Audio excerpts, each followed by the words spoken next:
Welcome and good evening. This is the regular meeting for Lewiston City Council for Monday, August 13th, 2012. We'll go ahead and call this meeting to order. First item of business is a Pledge of Allegiance.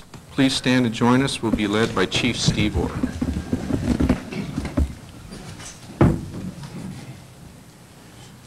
I pledge allegiance to the flag of the United States of America and to the republic for which it stands, one nation, under God, indivisible, with liberty and justice for all.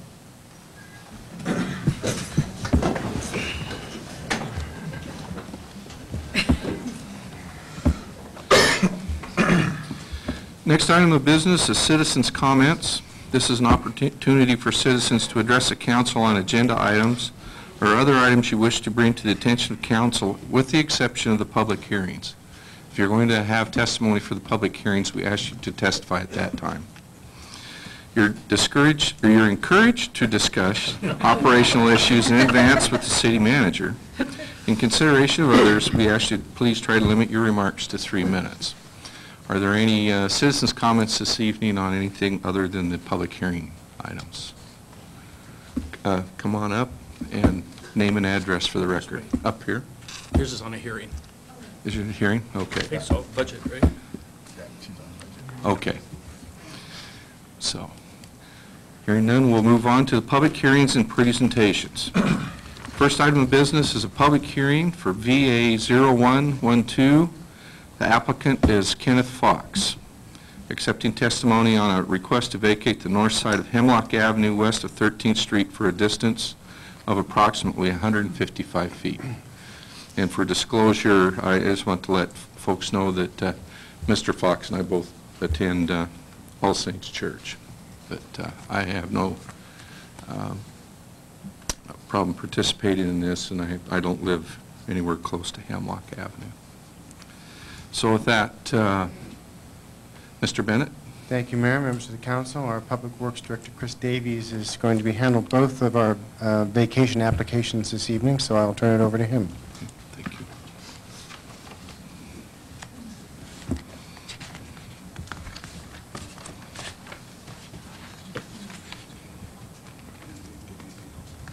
Thank you, City Manager, Mayor, and Council. Again, this vacation is for vacation of a portion of Hemlock Avenue. Not sure if this shows up. There we go. And it is this portion right here that we're vacating in the blue in your packet. The history behind this is back in the early, when the original track was done, the right-of-way was actually platted due south of there in a straight line, and it was never fully developed. And when they did develop the road, they actually put this curve in.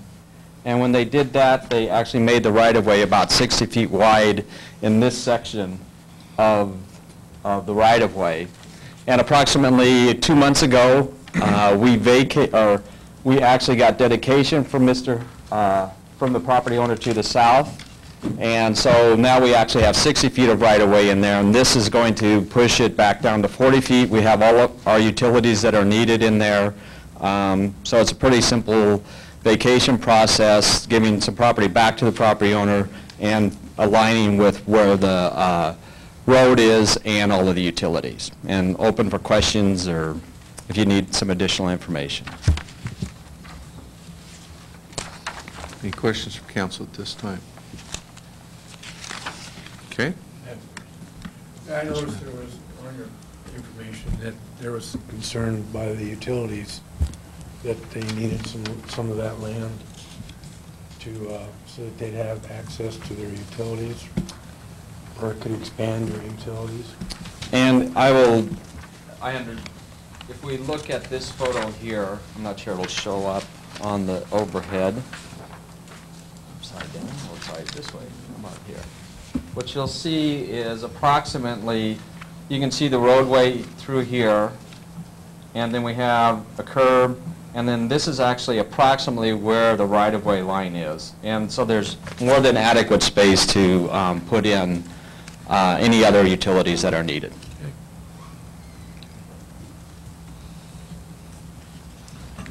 Any other questions of Mr. Davies? Okay, thank you. We'll go ahead and open this hearing. Anyone speaking for or against this vacation application, please come forward, state your name and address.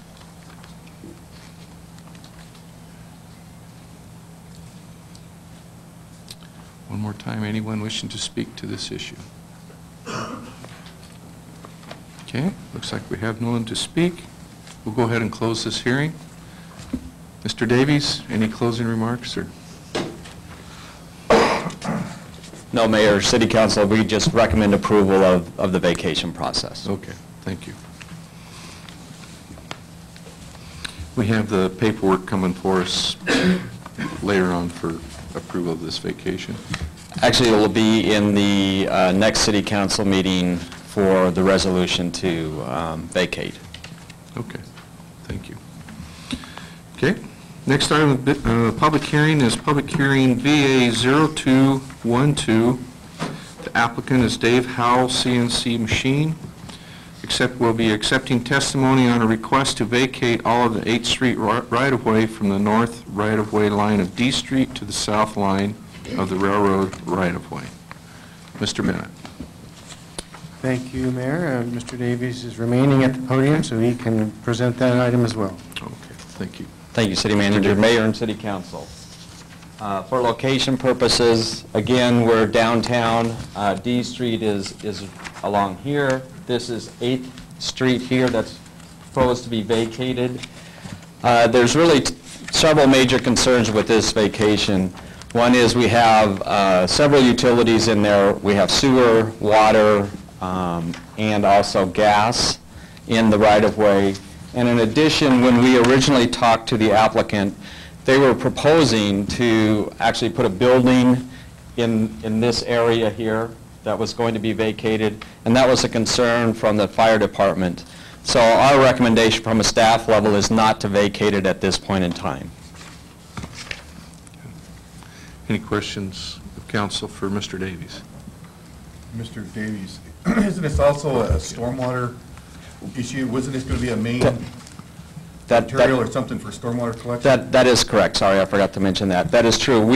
That is one of the options that we can use in the future for this basin, potentially to use 8th Street to actually end up connecting with the core ponds in the future. And until we finalize all those plans, we also are recommending that not be vacated, just until we know what's going to happen in the future. And Vista has some major power in that area too, don't they? They have some overhead lines. Our bigger concern is the sewer and the water, and there is some storm drainage in the area too, existing storm drainage. Thank you, sir.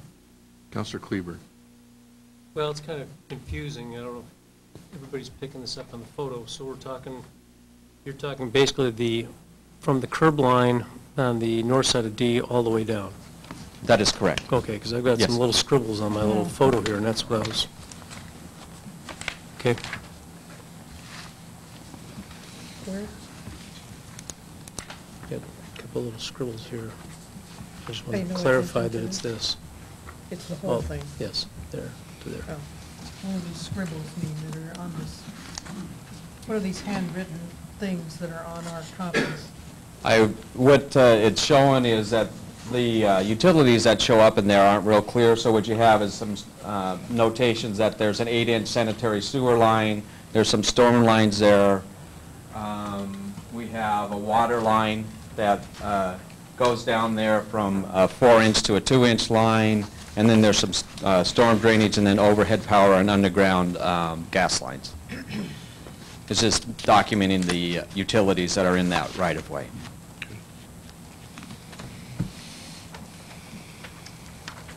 Any other questions of Mr. Davis? No, just Mr. Kleber. just a comment that there are a couple letters of consent from neighbors in support.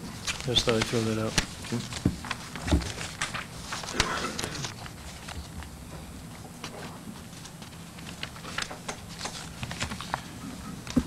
Okay, any other questions or comments?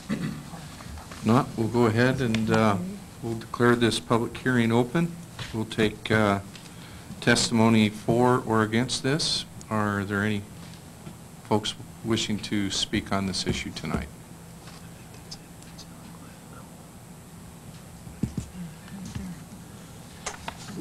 One more chance. Anyone wishing to speak on the public hearing for the vacation for the Howell CNC request, machine request?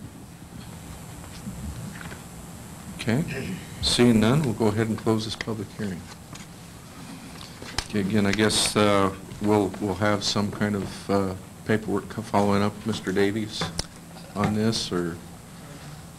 Actually, there wouldn't be any, I mean, if we're going to follow, I would have to talk to, there wouldn't be any follow-up since their vacation's being requested to be denied from a staff level.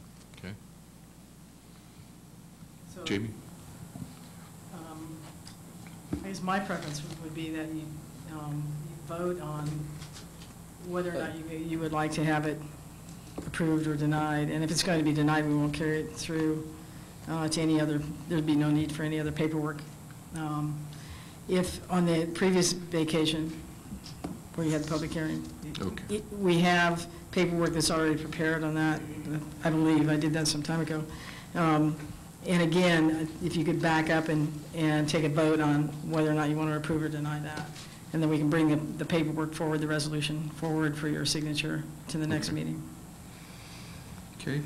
I'll entertain a motion since staff recommended denial of the vacation request. I'll entertain a motion to deny the vacation request VA 0212. So moved. Second. It's been moved and seconded to deny the vacation request 0212. Are there any discussion? Hearing none, those in favor say aye. Aye. Those opposed, same sign. Nay. Motion carries 6-1. Okay.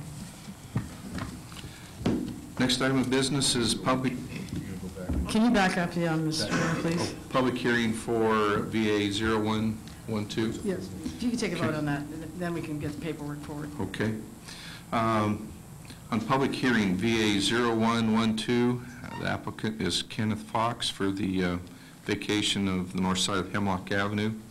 I'll entertain a motion to approve that vacation request. So moved. Okay. Second. It's been moved and seconded to approve that vacation request. Is there any discussion by council? Hearing none, those in favor say aye. Aye. Those opposed, same sign. Motion carries 7-0. Thank you, Mr. Mayor. Thank you. Moving on to item C, public hearings, Normal Hill North and South rezone. Mr. Bennett. Thank you, Mayor, members of the council. City Planner Joel Plaskun is here tonight, and he's going to present the staff report.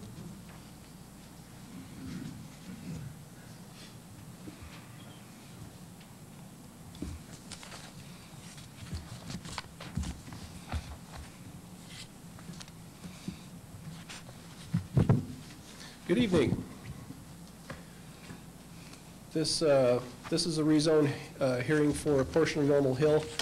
Just give you a brief history. The City Council passed a comprehensive plan amendment in 2010, creating the Normal Hill Special Planning Area, adopting some goals and policies related to that. And there was some follow-through or follow-up to be done after the comp plan amendment, one of which was to address the zoning immediately on the campuses of and immediately surrounding the college and the hospital. That was, I'll call that the first phase. That was done in 2011. It's called the Normal Hill Mixed Use Zone. A second piece was to address the rest of the zoning around Normal Hill, the residential, primarily the residential part, and that's what we're holding a hearing on right now. There is a third phase that's been running in tandem at the Planning and Zoning Commission level, and that's the heritage or historic preservation piece, and you'll just to get a heads up, be having a hearing on that piece on August 27th, I believe. But tonight we're talking about the residential areas of Normal Hill. I'll just start out with a map here to look at.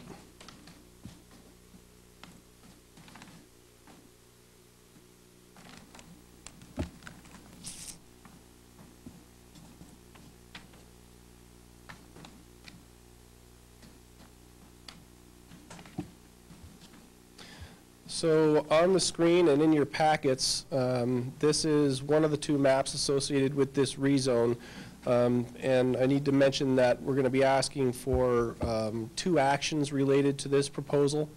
One of them is to create the new zoning districts, what we're calling the Normal Hill North Zone and the Normal Hill South Zone, in terms of the text of the zone. So the uses that are allowed, and then the associated development regulations for building height and setbacks and those kinds of things. That's the actual code itself. And then there's a separate action required to adopt the boundaries to affect the change to the zoning map. But I just wanted to orient you in terms of where we are geographically with this consideration. North is up on this map. What you're looking at is a map of the existing zoning with the areas that are bolded in black as the areas being proposed to be rezoned to Normal Hill North. The area is currently zoned a combination of R3 and R4. And then you can see that gray land area toward the center left. That's the existing Normal Hill mixed-use zone. That's not part of tonight's hearing. And just to point out, the bold line on the bottom is 11th Avenue, to give you an idea where you are there. And then we'll look at the proposed Normal Hill South zoning area. So this is a map depicting the proposed Normal Hill South zoning area. The bolded red line toward the center top, again, is 11th Avenue. And then the bolded black line on the bottom is 16th Avenue and Southway. And east-west, that's running from Prospect Avenue to 17th Street, to give you an idea of the geographic area for the the south zone. This area is currently zoned a combination of R2 and R3. So the overall area that we're looking at currently consists of 3 different zoning districts, R2, R3, and R4.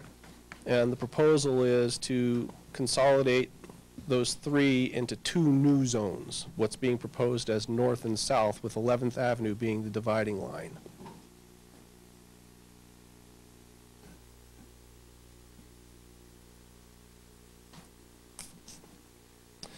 I want to talk a little bit about some of the reasoning behind this.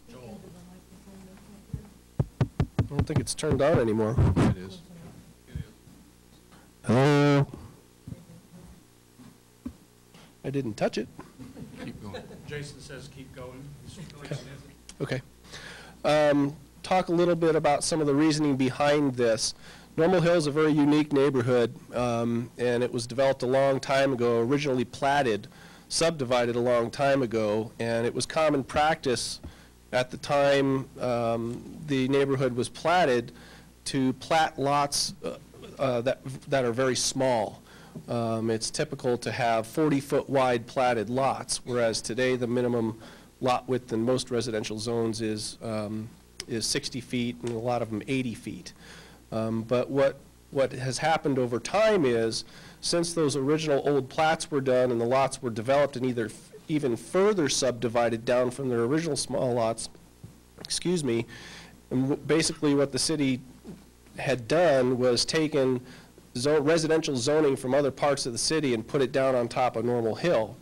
And as it turned out, that zoning didn't really fit the original development pattern of the neighborhood. And what that means in reality is it created a lot of situations in the neighborhood where there are grandfathered situations or non-conforming situations. So there are a lot of lots there that don't meet the minimum lot requirements of the zoning, houses that don't meet the minimum setback requirements, things of that nature. And so I get a lot of phone calls from financial institutions asking, if it burns down, can it be rebuilt? And a lot of times the answer is no, because it doesn't match the existing zoning, or they have to apply for a variance or conditional use permit or go through some special process.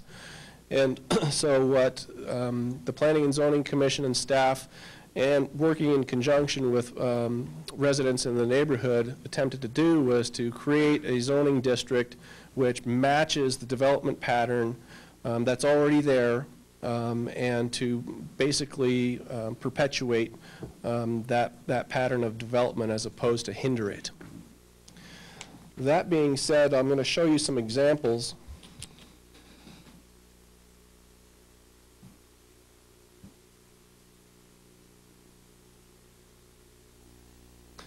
This is a piece of a plat map from an original part of Normal Hill, and it doesn't have dimensions on it, but I just wanted to give you an idea of the development pattern. Most of what you see there are 40-foot wide lots. Some of those, I'm sorry I don't have a pointer with me, but some of those lots you can see have been further subdivided since their original platting, and they're even smaller than what they were originally platted at. This is not a typical development pattern that you see in subdivisions, residential subdivisions throughout the rest of the residential areas of the city. This is another example of some of the older plats. And another one, if you look toward the left center of that in particular, you'll see some really small lots, and over on the right-hand side toward the center and the bottom as well.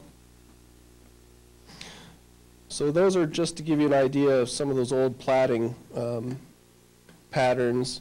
And we'll look now at a map that will depict the non-conforming lots. If I can find it here. Here it is.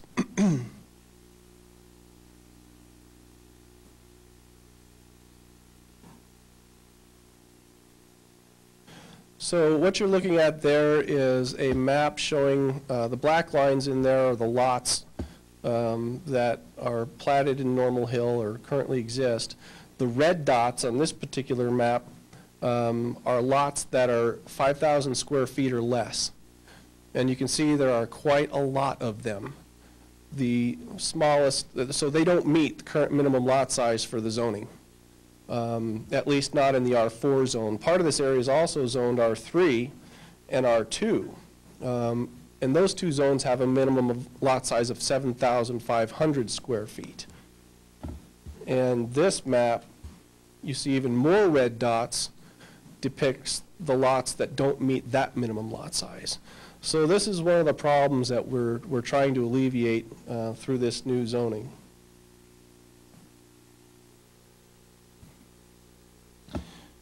And then to carry this one step further in terms of examples, just so that you can see what they look like in real life. This is an aerial, I went the wrong way, an aerial photograph.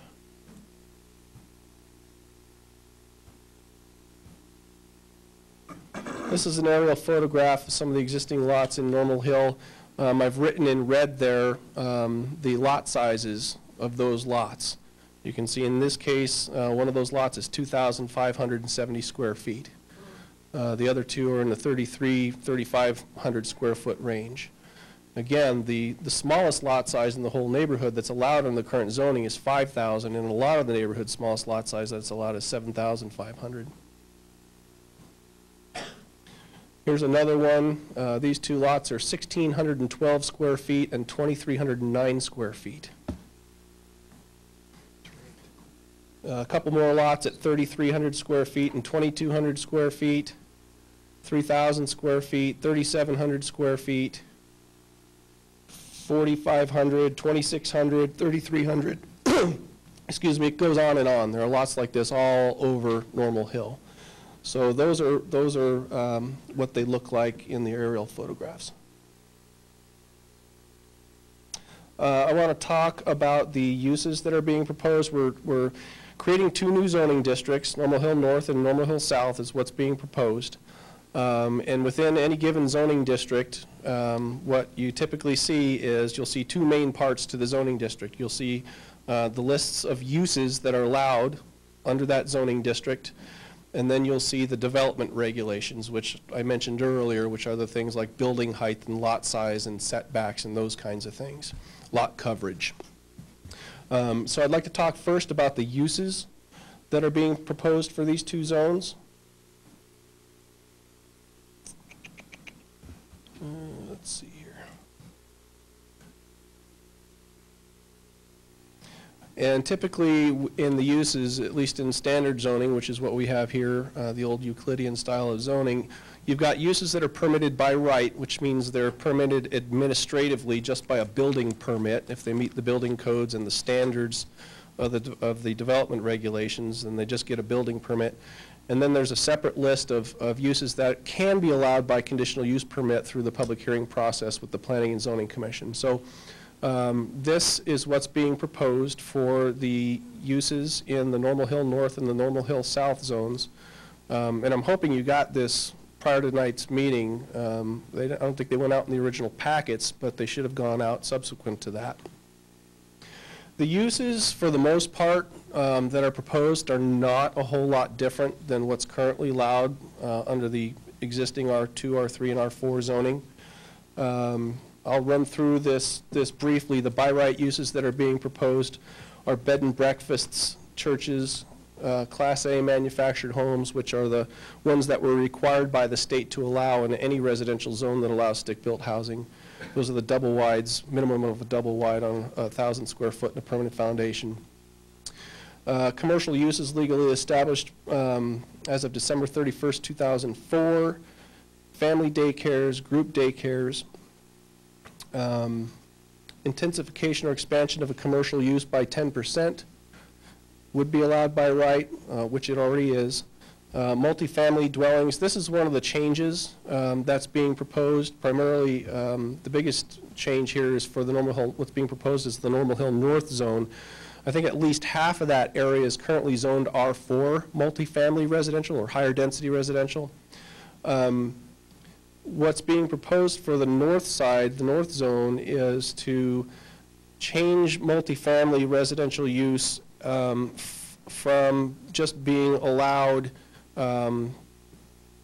just to be built with big blocks and boxes of apartment complexes, is to reduce that or downzone it and still allow multifamily residential, but limit it to a maximum of 6 units only as a conversion of an existing home or as a remodel.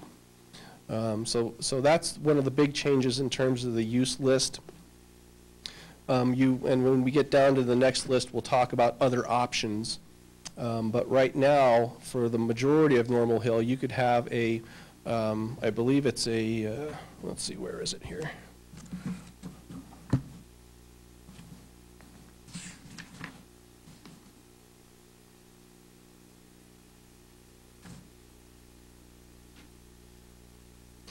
You could just come in and get a building permit for a 60-foot tall apartment building.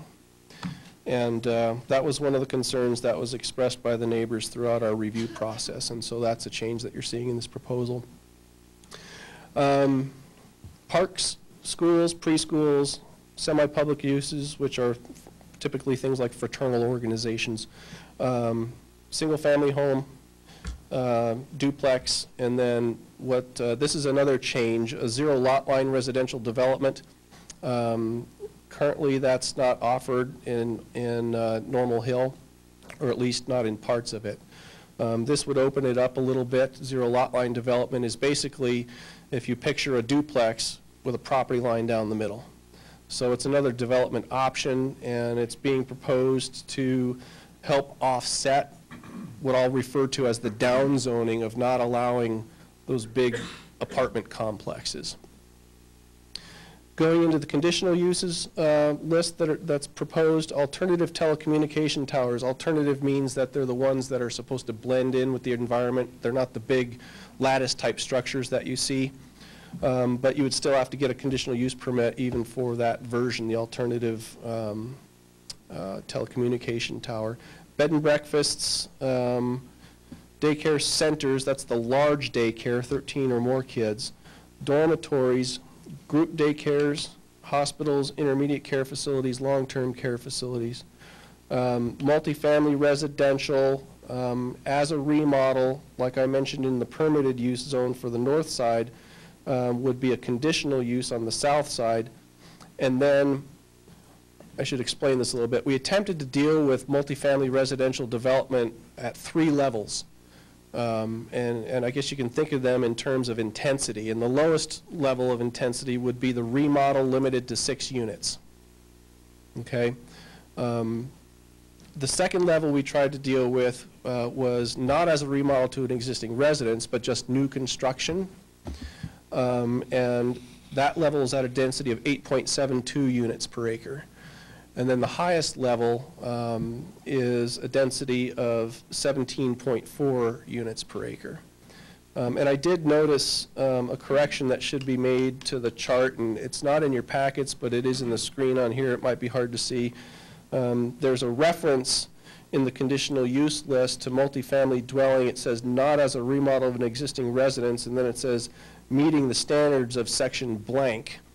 That section is shown as blank because it needs to be filled in based on whatever section number it gets assigned when the ordinance is created, and I didn't know what that was coming into this when these packets went out. But anyway, I went back and looked at that section. The language exists, I just didn't know what number it was. And in that section it says it can only be done as a remodel, and so there's a contradiction there, and so this would correct that contradiction.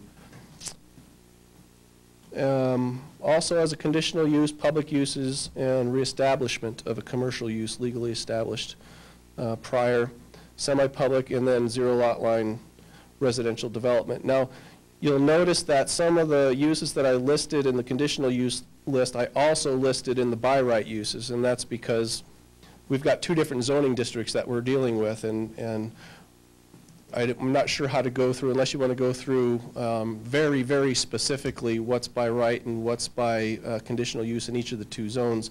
I just went over the 2 uses, or I'm sorry, the 2 lists for the north and south together. But not all the uses are proposed to be the same in the north and the south. And if you take the time, have the time to read through the chart, you can see that. And if you want to get further into that, I'd be happy to give you some examples. But I do want to talk about the development regulations that are being proposed. I think that's where the biggest change comes here.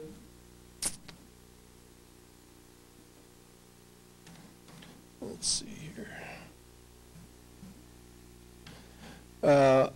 Again, biggest changes proposed here. I mentioned earlier in the R4 zone in Normal Hill, and probably what may be the most historic residential part of the city is zoned for 60-foot tall apartment buildings. I think it may be fortunate that nobody's taken advantage of that, but this proposal would drop that height limit on the north side to 35 feet, which is a much more typical and standard building height in a residential zone. Setback requirements, we're proposing to add some flexibility to the setback requirements. A lot of this stuff ties together. I mentioned it stems from lots that were created a long time ago that are too small to fit the existing zoning. And that affects the lot size, which is the area, the square footage of the lot width, the lot depth. But then you get into things like setbacks. The buildings don't meet the setback requirements because the lot's so small. The buildings don't meet the maximum allowable lot coverage because the lot's too small. And so a lot of these relate directly to that problem that we've got this big orchards type residential zoning on this old historic residential area.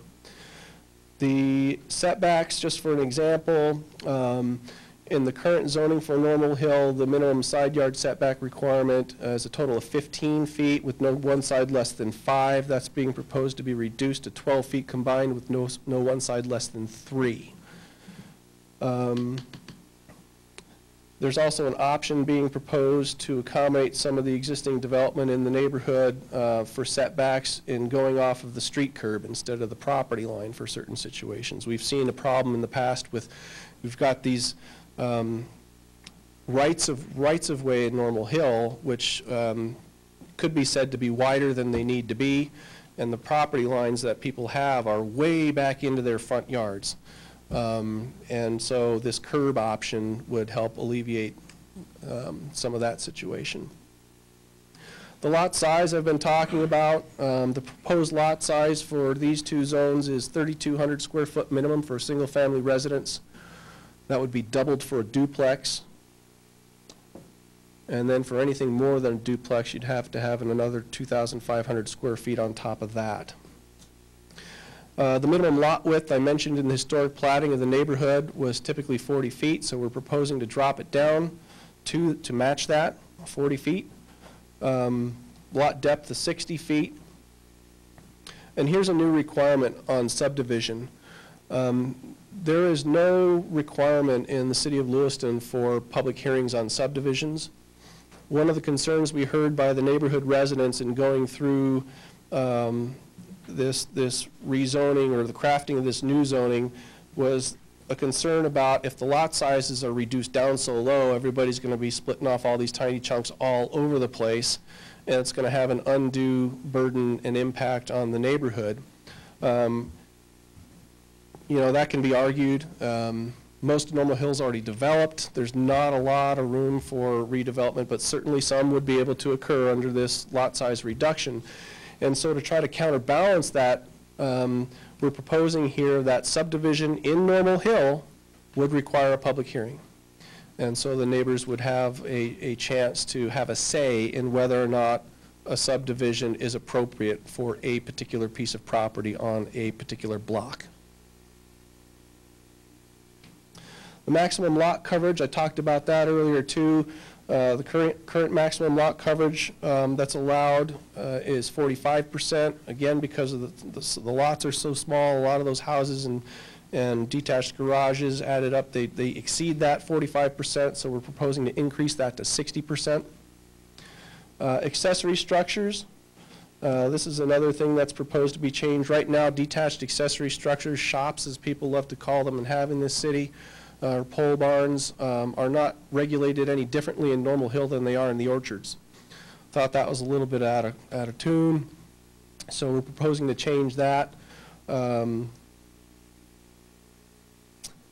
And one of those changes is that they would not be allowed to project or be located beyond the front wall of the house, so that they don't have quite as much impact. Another one is that they would be limited in size. There's a reduction in the size limit that's being proposed. Right now, effectively, there is no size limit. If you want to go 1,500, 1,800 square feet, and your neighbors sign a form, just the ones immediately adjacent to you, then you can do that. I've got actually a couple of pictures that I'll show you of an example that a lot of people in the neighborhood didn't think was appropriate. Anyway, the proposal is to reduce the limit from, well, actually, like I said, there's no limit. If you get up to 2,000 square feet, it goes to public hearing as a conditional use with the Planning and Zoning Commission, but even then, there's no set cap. The proposal is to limit it to 30% of the habitable floor area of the house. And if you've got a really tiny house on a really tiny lot, maybe 440 square feet. Is the limit. So it's 30% or 440 square feet, whichever is greater. And again, we're trying to establish compatibility between the accessory building and the house, and not have these 17-foot tall, 1,800 square foot pole barns that totally dominate the residential structure.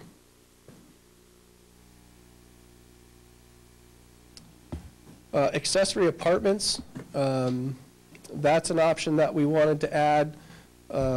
We get people coming in and wanting to build an apartment on top of a detached garage, for example.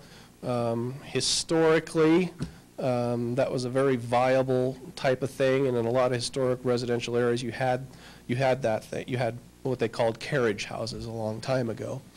But again, also as an option to try to help mitigate the downzoning of the apartments by right, we wanted to add the accessory apartment option. That would be limited to no more than one bedroom, though. And they would have to provide off-street parking for it. Speaking of off-street parking, the proposal does include an option for what's called compact parking stalls. The standard requirement and the only option that we have in the code, at least for 90-degree parking or straight in, is 9 foot wide, 18.5 feet deep, and a 26-foot backup. In recognition of, I don't know how applicable it is to a lot of Lewiston, but there is somewhat of a trend for some reduced vehicle sizes.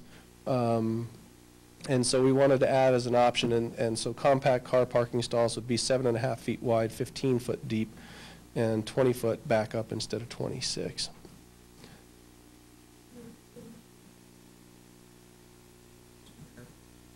Is this the appropriate time to ask? Mentioned? I think that would be part of the public hearing. Okay. Public hearing, Mr. Orr. And then the last sections in the development regulations that you're going to see, this is the code section called multifamily residential use that I referred to earlier in the use lists, or the chart that I showed where it said pursuant to section such and such, and it doesn't have a number yet, but this is what it says. It says that it shall be permitted only as a remodel to an existing residence. It can't expand the footprint of the house by more than 10% or add a new floor level, except if it's an attic conversion. Then you could do it, if you could fit it in there, then you could do it. That is only for the Normal Hill North zone that you've got that limitation. You can do more than that under this proposal, but you've got to go through the conditional use permit process to do it. And again, a lot of that has to do with concerns by neighborhood residents of the impact of the density and the types of issues that they've experienced in the past with apartment complexes. And then the non-conforming situation, there's a section here that says that if you've got a non-conforming structure, you can rebuild it. And one of the reasons why this is being proposed is to try to help encourage investment in some of the older structures in the neighborhood and investment in improving those properties.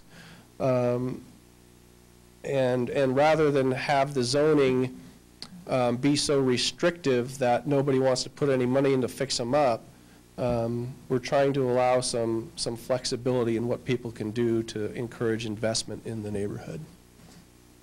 I did mention that I had some pictures that I wanted to show you of something. And these have to do with garages. We heard a lot of concerns from residents about garages both attached and detached. This is just an example of something that people had been complaining about that's allowed under the current zoning.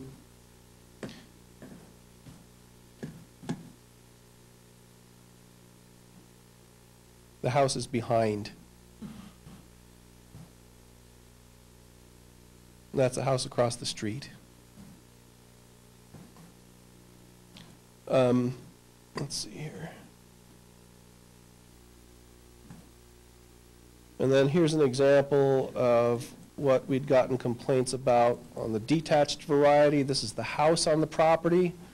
Over to the right over here you can see this wall. That is the detached garage or shop or pole barn, whatever you want to call it.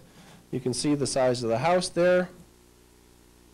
And you can see the size of the shop serving that house.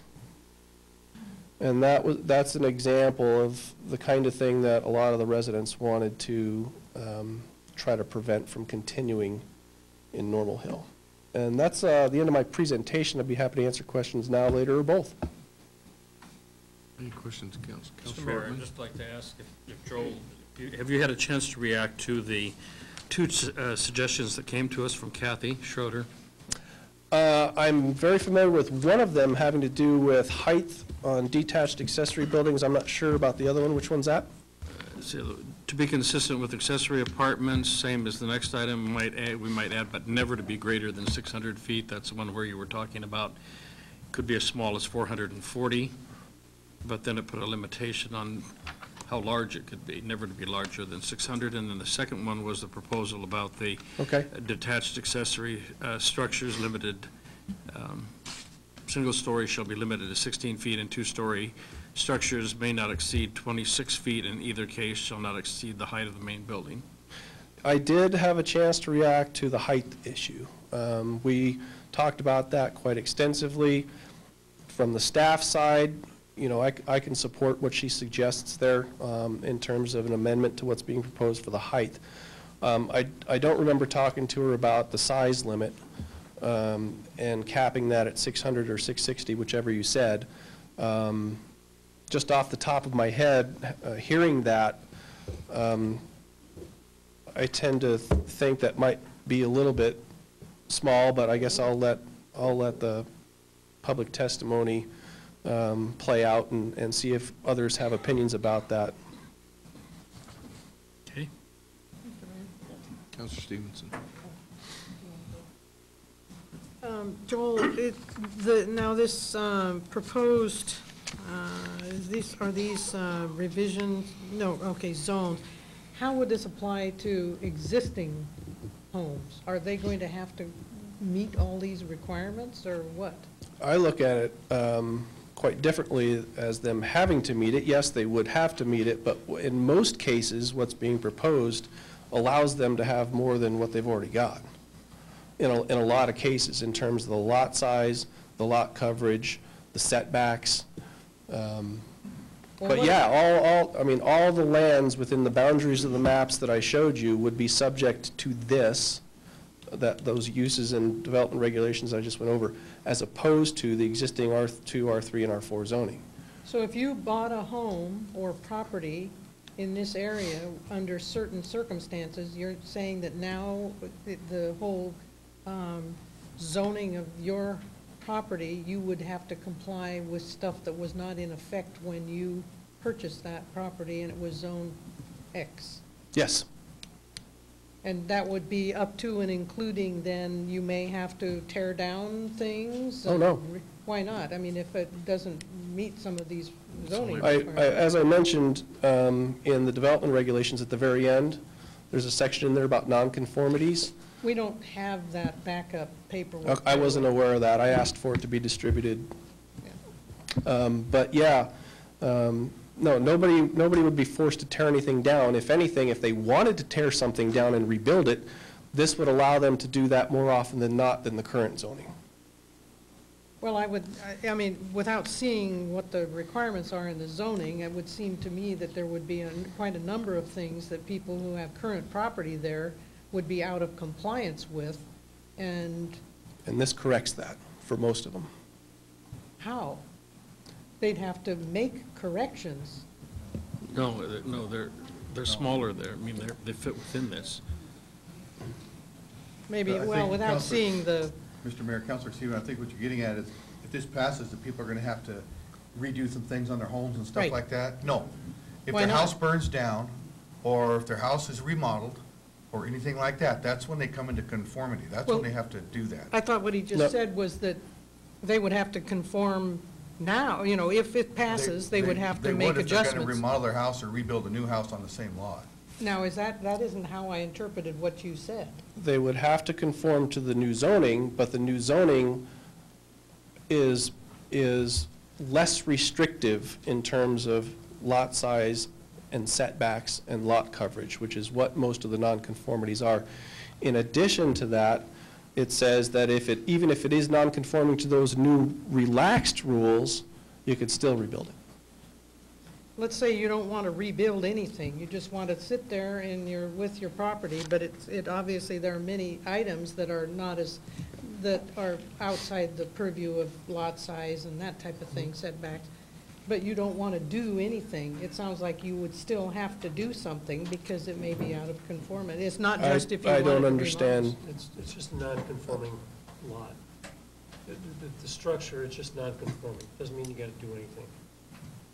Is that They can correct, Joel? sit there, Right, we don't go out and, Unless they replace or rebuild. they can Unless sit there your for house the next burns 40 down. years and the piece of property there and right now, if they don't touch it, they don't have to do anything. Well, that's not how I interpret what he just said, but as long as, Yeah, Your but that's true. yes. Yeah, That's true. Aye. Councilor Kleber. Thank you, Mr. Mayor. So Joel, I guess the second comment from Kathy Schroeder was and I circled it, the detached accessory structure shall be limited to 16 feet in height or the height of the house, whichever is greater. That was on her piece of paper, but from the notes from the commission, where it said, or I guess where you said, whichever is less. Have you reconciled that? I believe so. I mean, you can ask her yourself. She's here tonight. I believe she intends to speak. Okay. The current proposal reads 16 feet in height or the height of the house, whichever is greater. And then like I said before, we talked about an option to that, and I believe she's going to mention that. And I said earlier in my presentation, I could support that. Okay. I have a question for council. It appears that we don't have all the information that's been proposed. I think for myself, all I have is minutes of the P&Z meeting. Right. We don't have maps of the overlay zone or the grid. We've had, No, but that was the problem. The information that was distributed was not the correct stuff. That's why we're having one of the reasons why we're having the new hearing. No? No. I disagree. Oh. No, this was originally scheduled for July 23rd. You canceled that meeting. We were supposed to have the full ordinances tonight. Unfortunately, we weren't able to get that done in time. When I found that out, I did send the information to the city clerk's office and asked for it to be distributed in non-ordinance format, and I was unaware that you didn't get it. I get, Councilor. How many homes does this new ordinance impact in the two zones? I couldn't tell you. Approximately, I mean, Couple thousand, 3,000. how many residents weighed in on this? And is it just the people mentioned in the minutes here, or was there more? I mean, it was. No, there are more because we had, I don't even know how many work sessions we had on this that people also spoke at. I didn't include all the meeting minutes from every meeting. The people that we worked with most closely were representatives of the neighborhood, and you can ask people in the audience during the public testimony piece, but I believe they call themselves the Normal Hill Neighborhood Association or something to that effect, and they had representatives at the vast majority of these meetings.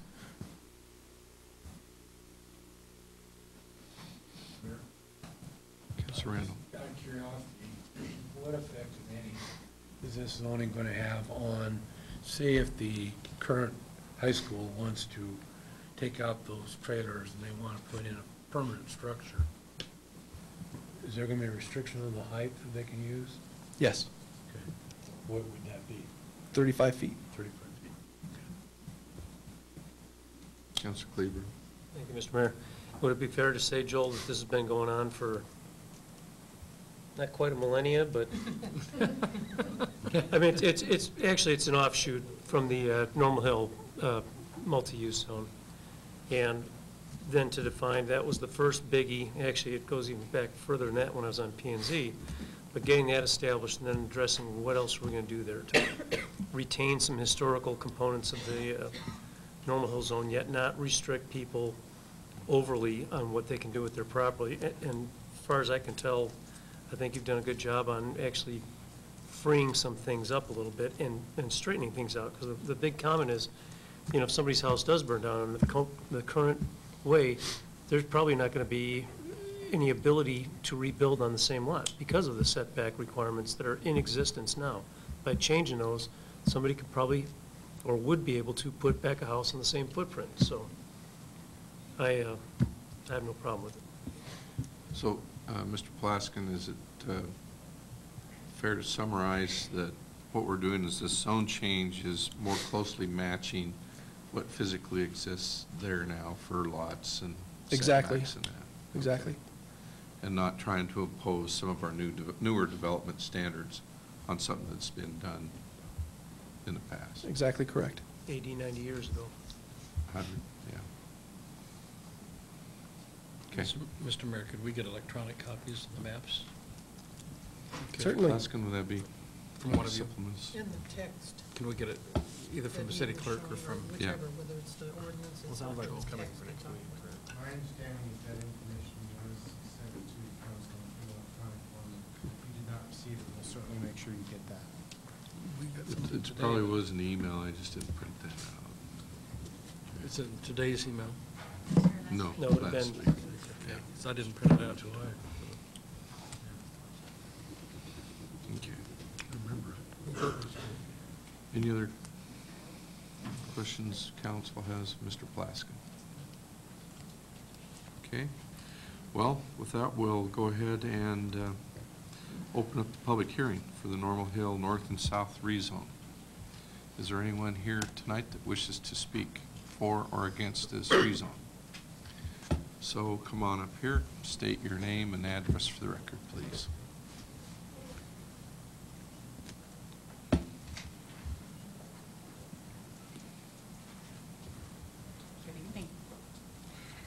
evening. This has been an... Name and address Oh, for... so sorry, I please. know better. Kathy Schroeder, 704 4th Avenue, Normal Hill. First of all, this has been just a tremendous, overwhelming project, and Joel has had the patience of a saint to try and explain all these codes and ordinances and to help me understand that really what he's doing is being more restrictive than what was currently there. Of course, I didn't know the current code, so he had to bring me along a long ways to understand what he was really trying to do. And I think he's done a marvelous job and very tolerant of us people who don't know what is really going on. So I totally appreciate that, and it's been a huge effort. I do have those two concerns that I'm glad that you have in your packet. Appreciate that. And I do apologize to you for not having noticed these things prior to them being submitted to you from Planning and Zoning. There were so many exchanges and things that went on, things were easily overlooked. But if we could talk about the detached accessory structures, which is on page 2.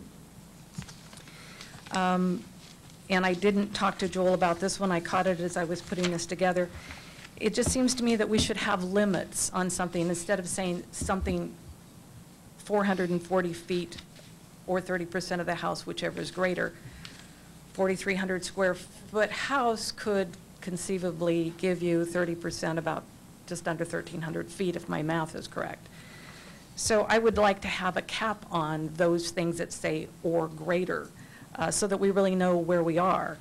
And since the next item was accessory apartments and said something very similar, I took that as an example. I certainly not knowing that 600 feet would be appropriate for that, but I took it as a similar example. And item 2, the detached accessory structures should be limited to 16 feet in height or the height of the house, whichever is greater. Again, we have nearly a 40-foot house. So if we were going to have an outbuilding 40-foot tall, the size of a garage, I don't think you're going to let me house giraffes in there when you don't let me have chickens, right? We're not going to talk about chickens. Okay, no, sorry. We don't want to talk about giraffe either. Promise us, Kathy.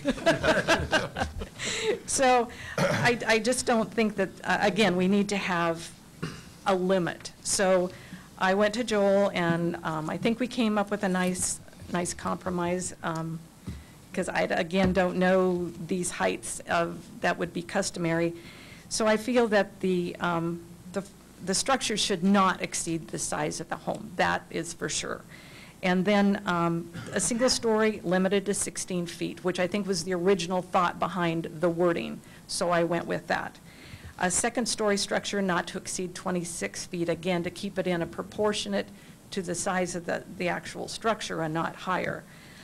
In either case, should not exceed the size of the main building or home.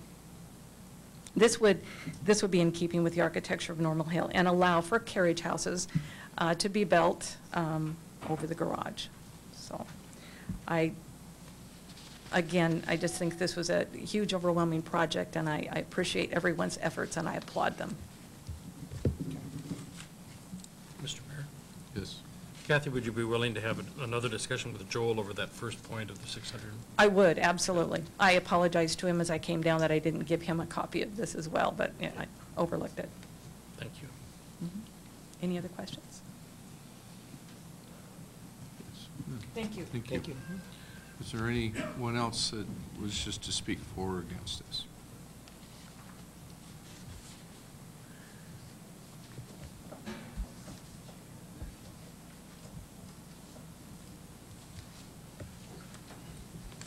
Elizabeth Getzinger, 324 16th Avenue.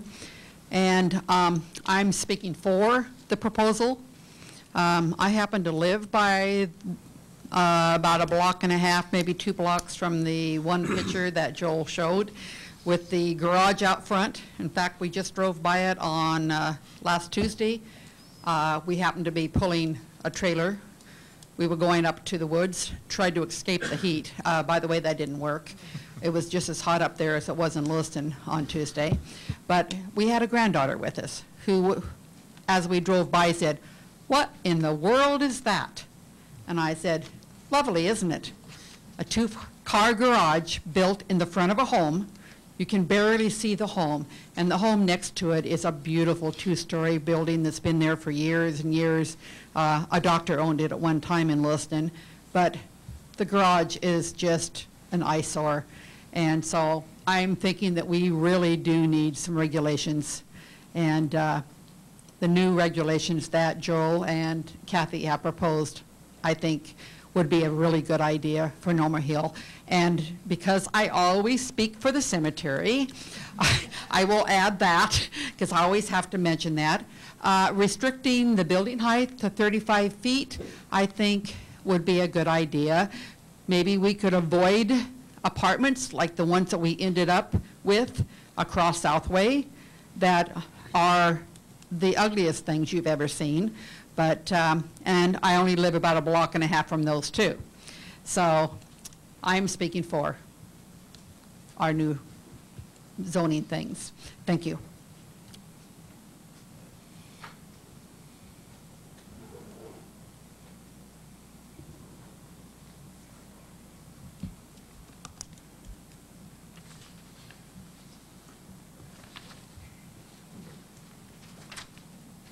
Lavetta Isley, 1303 8th Avenue, and I kind of got into this a little bit late, and I apologize for that, so I have more questions than you probably have answers. Number one, all of the public notices that were put out on those little sheets of paper, on those little wooden stakes, were knocked down so fast, I would not have even known about this if I hadn't walked up by the tennis courts to find out, because I'd driven by but couldn't read any of the writing there. I thought when we did zoning notification changes that they were done on big boards or something and placed around in the neighborhoods. And so I was kind of shocked to find out that it was this important, but only, and then others were knocked down too, I saw. So maybe in the future when we do something that it's maybe a little more stable when the notices go up.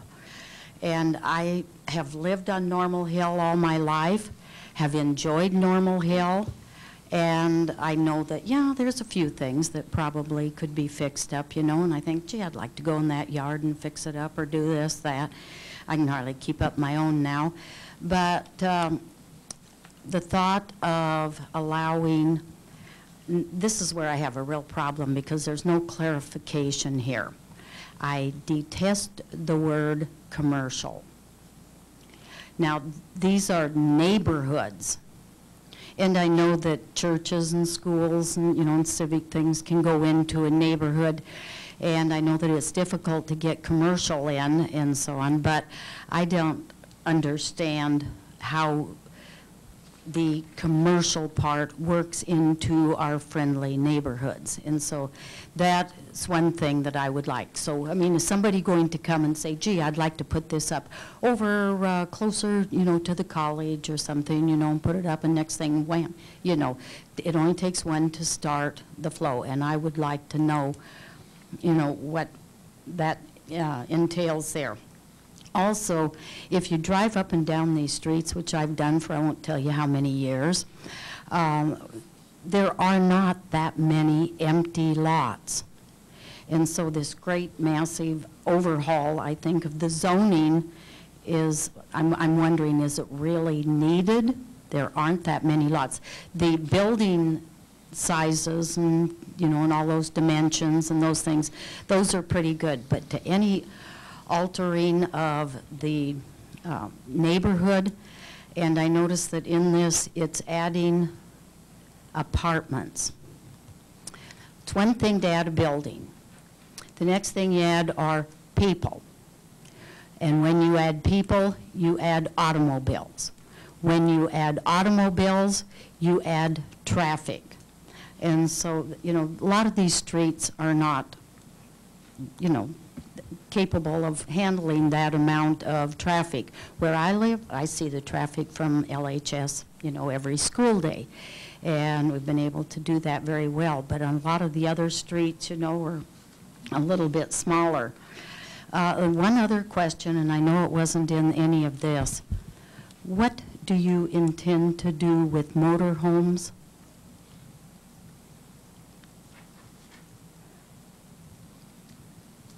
That used to be quite a problem, you know, and people would park them right on their property, and that's, as far as I'm concerned, that's not considered part of the dwelling for that, and so that might be something that you would want to address also. You know, what are you going to put on that lot?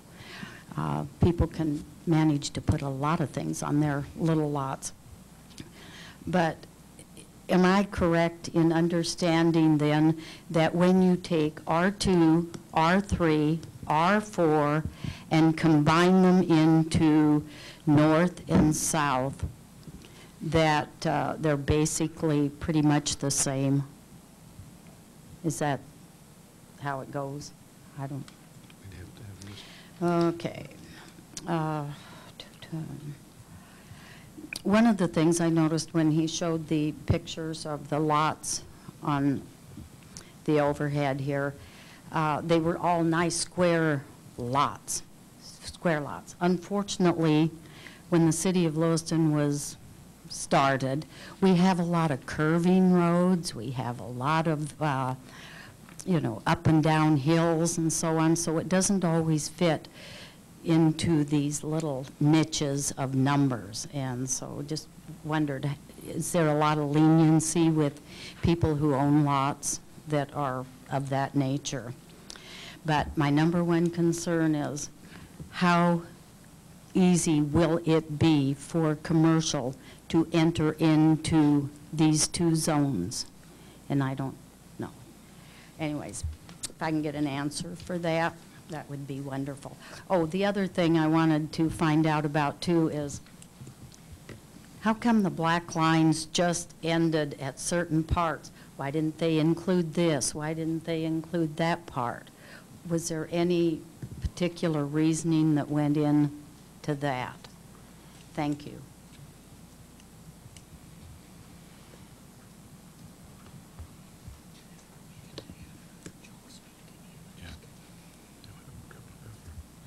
Anyone else wishing to speak for or against this zone change?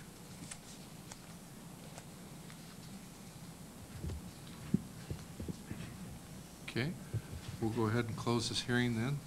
Mr. Plaskin, we have a few questions.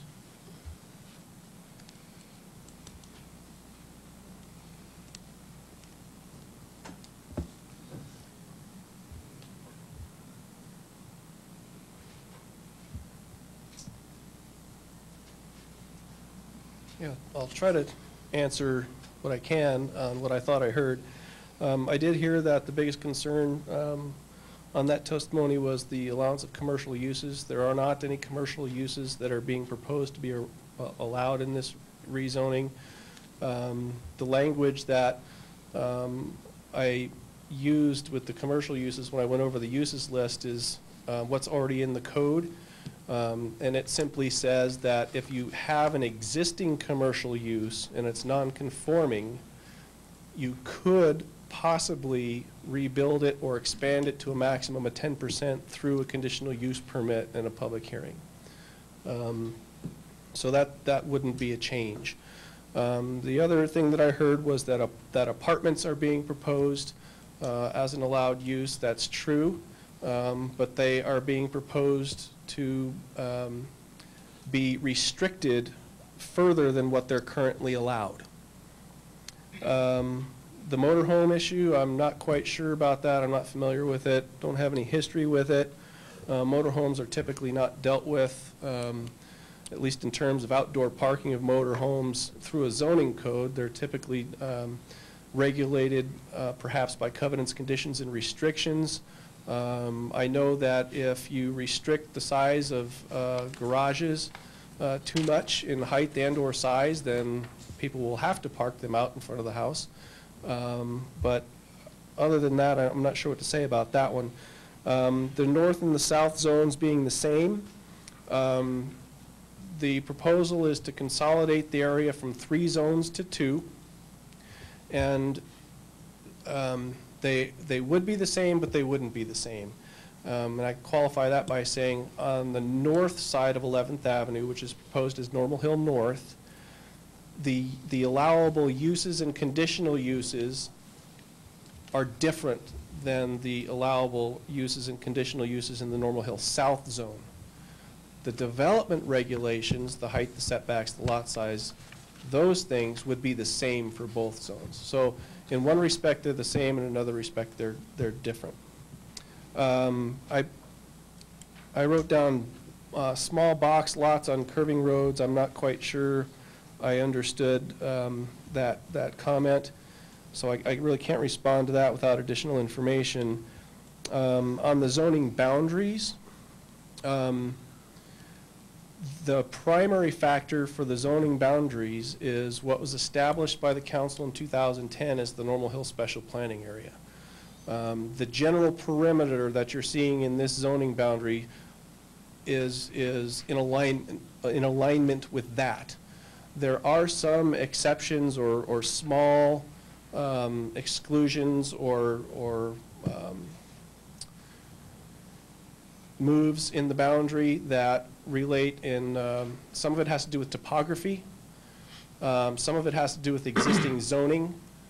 There are some properties that are split by 2 zones, and we are also excluding the existing commercial zones, and so we went around those. But the primary answer to the question is it was established by the comp plan amendment for the Normal Hill Special Planning Area.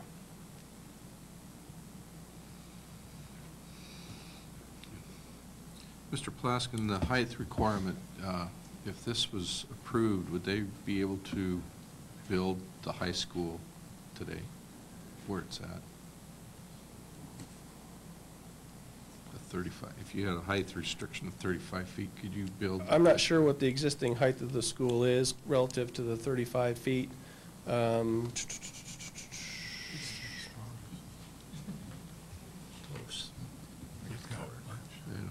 Gonna be every bit of that. I'll help you out. No, you can't. It's taller than 35 feet. Yeah. Yeah. Pretty much. That property is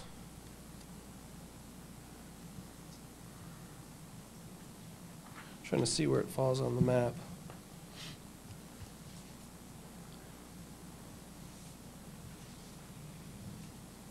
Is it north of 11th Avenue? It's north of 11th, Yeah. right? Yes. So it would be zoned R3 right now. And the current zoning allows schools by right with the height limit of 45 feet. The proposal would be a use by right with a height limit of 35 feet, but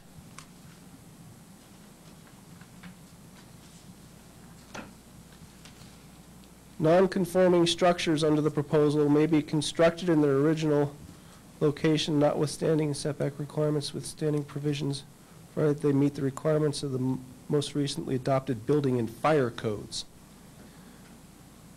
So the way I read the nonconformity language that's being proposed is that it would become nonconforming and that it could be rebuilt subject to building and fire codes. I guess my next question is how do we, I was on previous council that we were convinced that we need to do away with neighborhood commercial, which just did some pretty good harm, financial harm to like A&B Foods and some of those. And my concern is the current existing commercial folks that are there now, how do we make sure we do them no harm? But to call them a non-conforming use, as far as I think I'm concerned with. And, but I don't know how you deal with that. Let me show you something. If I can find it.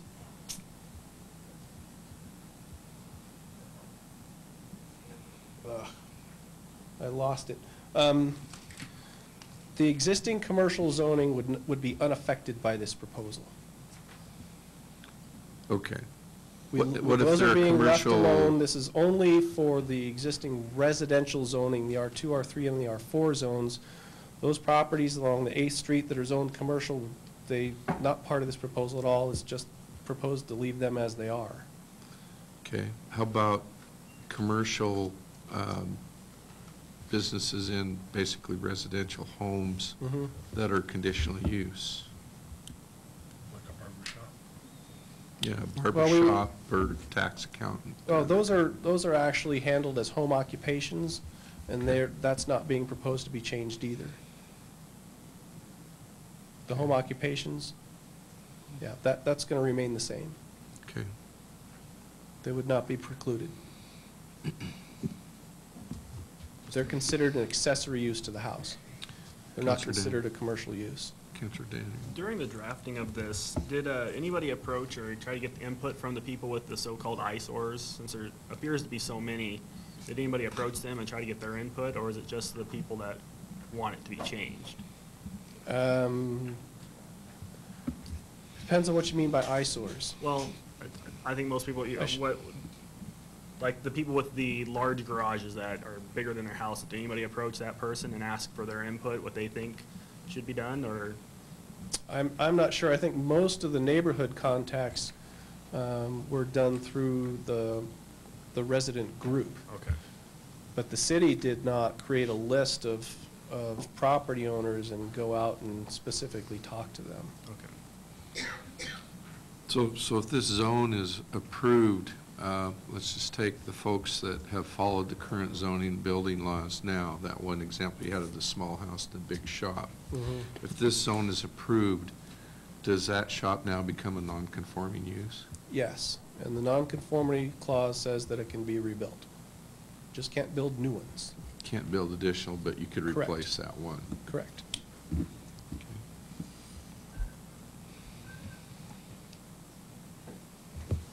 Any other questions of Mr. Plasko?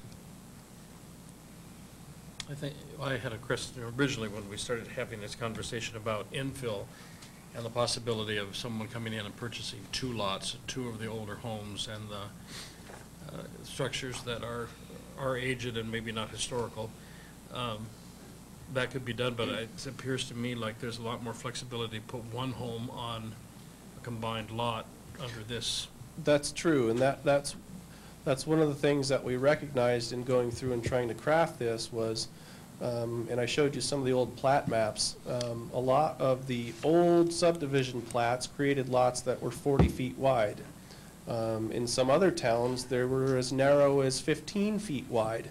And the concept at that time was that if people wanted, I mean, you could just buy lots of lots and build over the property lines, so you had more flexibility in what your lot width was.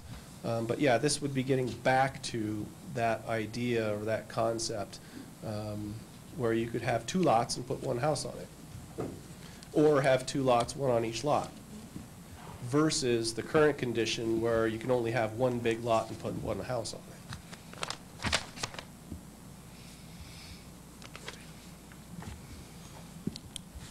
Any other questions? Okay, thank you, Mr. Plasko. You're welcome. So my understanding is there'll be an issue, or a resolution? I do have one more question. I'm sorry to ask this. Councilor Ortman. Joel, I had a call in reference to the Cloninger Apartments. What zone does that fall in? I'm not familiar with where they are. It's the apartments that are for sale at the bottom of, what is it? 8th Street. It's not in the zone. Grade, is that right? Down by- Eighth Right Street across grade, from the down by COD Weisgerber's. Laundry By and, Weisgerber's. That's not in the well, zone. across from Weisgerber's. Oh, it's out of the zone. It's out of the zone. Okay, and I thought it was out of the zone. That's the south side. That's 17th Street. This is 11th Avenue. Okay, where's the Civic Theater? Help me. It's Yeah. further that way. Okay. All the way on the north. So end it's of not in this Ninth zone at Street. all, I not don't- part of the I'm not- discussion. There were just people concerned about that, and is there any way to get it outlawed? I said, I don't think so. Yeah, okay. Any other questions, Mr. Plask? Okay, Mr. Mayor, there are ordinances going to be presented to the council. However, because this is a public hearing, you need to close the public hearing and make findings and vote on it, and then we'll bring the ordinances to you. If there are changes that need to be made in what's proposed, then we need to do that before the ordinance comes back to you at next week's okay. council meeting. I thought I did close the hearing, but if not, this hearing's closed, okay? That's when I asked Mr. Plaskin to follow up. Is there a motion on the floor to proceed? Before Councilor we do Stevenson. that, I live in this zone, and I have a huge invested interest, so I would like to recuse myself from any voting on it, because I think I'm uncomfortable voting on it when I have such a big stake in the effort, which has been big by a lot of the neighbors. Sure. Okay. Councilor Daniel. I don't know, I guess I'm kind of uncomfortable voting on any of it, since not a single one of us actually has the ordinance in front of us, the actual proposal. We have the minutes, but we don't have the proposal, so I guess I don't understand why I we'd be think voting for it's something. mainly if we want to go forward with Just it, to at move that time, forward. we could still do amendments and that kind of thing. So we still have, if there's some questions or concerns. It's at this time, I guess the question we need to ask is, do we want to proceed ahead and consider the resolutions and the zoning ordinance, or do we want to not? I guess that's Councilor the Daniel. problem. We can't, it's kind of hard for me to consider something that I've just shown real quickly the rundown on it. I don't see how I can really consider something that I haven't even really reviewed. I mean, Yeah. Councilor Kleber. We have this issue every now and then, too, and I was on the receiving end of it with the P and Z, and I know other advisory commissions have been also. I understand your concerns. I'll make a motion to bring this forward, just so we can start that next phase of the discussion, because I'm not willing to jeopardize many years of work that happened to me before I got on the council, when we did the first reiteration of the Normal Hill Special Planning Area, and it got shut down at the council level, and there were some people bent out about it. Okay, That was a lot of work. Motion on I the am not floor willing to jeopardize this, so I make Motion the on the motion. floor. Counselor Kleberg, I'd like to second that, but would you accept a friendly amendment that they try to get the two items from Kathy Schroeder worked out before it gets into the ordinance form? I'll amend the motion. Second? Okay, so it's been moved and seconded to move this issue forward. Any other discussion? Councilor Daniels. would anything stop us from moving this forward next week, or do we have to do it right now? Mr. Mayor, members of the council, you can always amend the ordinance. You have 3 readings of the ordinance to do. So you Yeah. can amend it at any time during those 3 readings. So if there are changes that you want to make, once you take a look at the ordinance, it is not substantially different than what you saw. It's just put into ordinance context. But you can always amend it. And I have some concerns myself, the height restriction for some of the existing buildings that's there.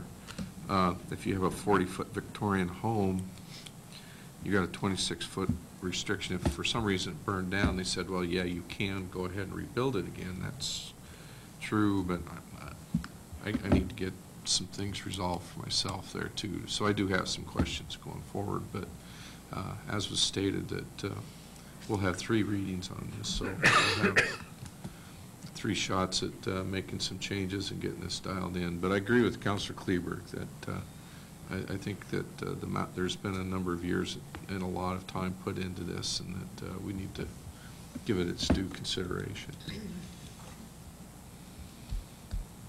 Any other discussion by council? Those in favor of the motion on the floor, say aye.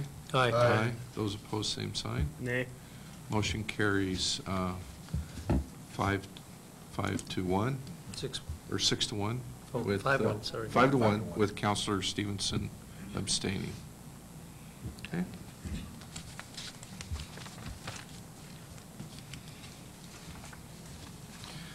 We'll move on to item D. It's a public hearing for the fiscal year 2012 budget amendments.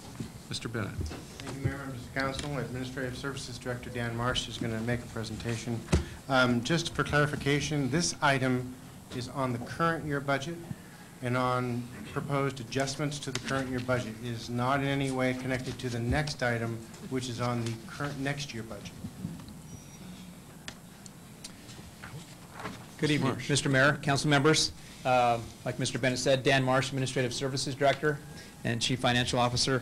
That is a good clarification. This is important to understand that our next public hearing will actually be about the FY13 budget.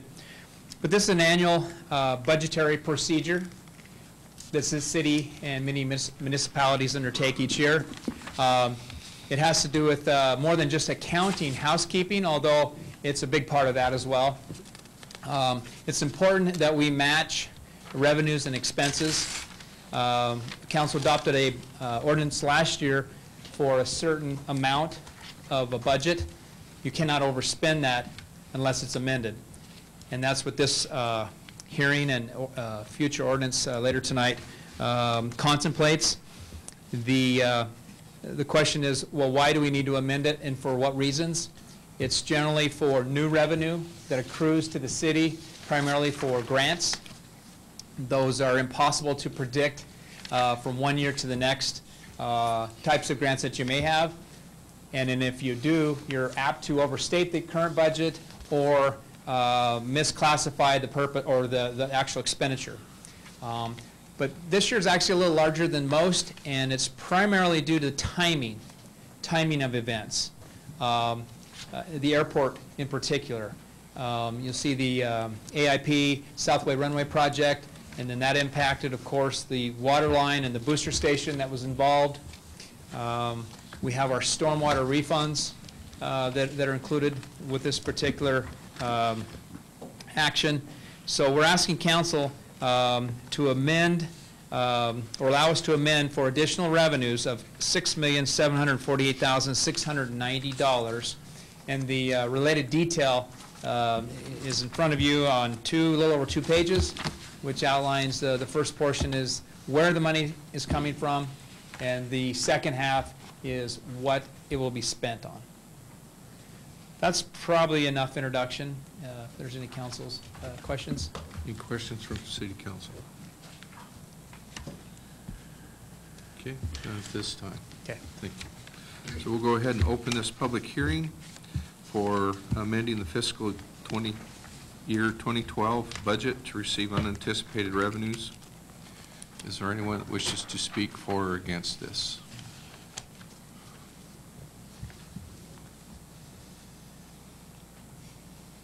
Okay. One more chance. Anybody wish to speak for or against it on this? Okay. No takers. We'll go ahead and close this hearing. Mr. Marsh, any follow-up? Okay. Mr. Mayor, I did have one question. I noticed we have some money coming from our water fund. We have revenue from the water fund, and we had an expenditure for the water line.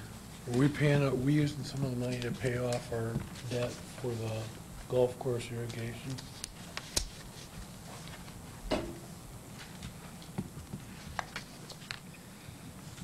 Mr. Mayor, Councilor Randall's question, before I answer that, there's two parts to that. The I think he's referring to is the golf course and the water fund both jointly owned the well number 6 at the golf course. The city's water fund, mind you, not the contractor's portion, but the city's golf fund had a 40% ownership.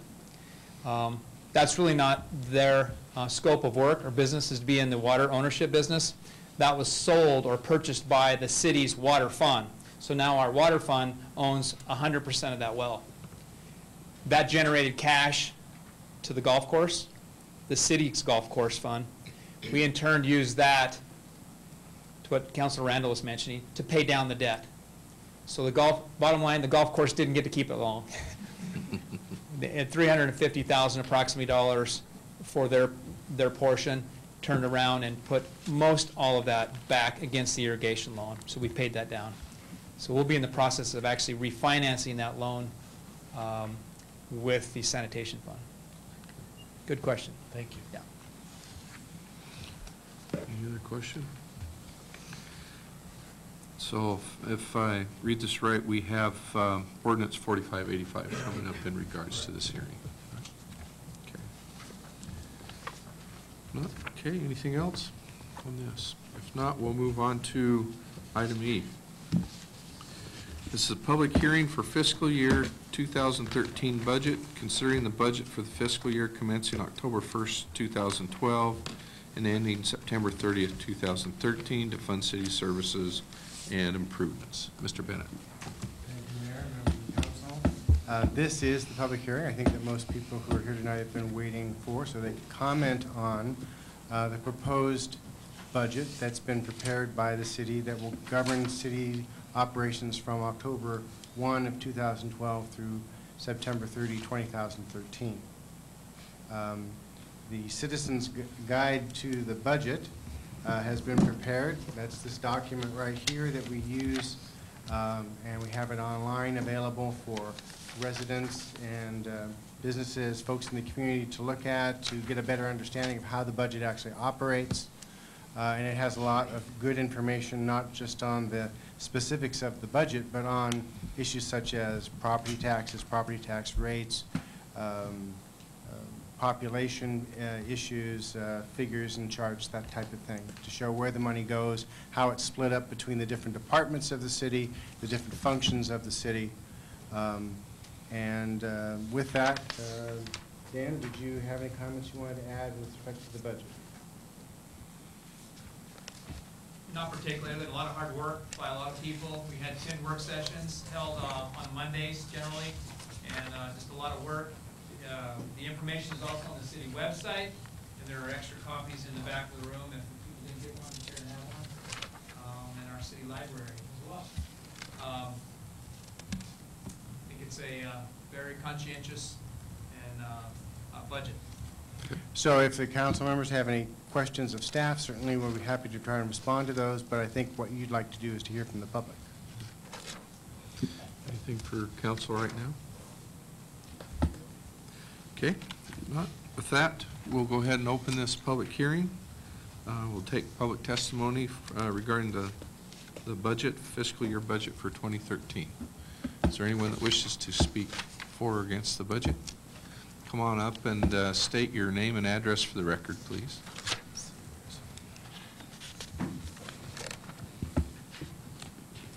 Beth Larson, 805 6th Avenue in Lewiston.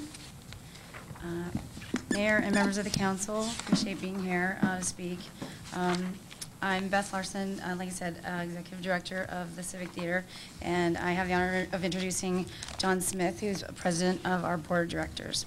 So we would just like to thank you all for your support and let you know that we do appreciate all the efforts to keep our community theater open.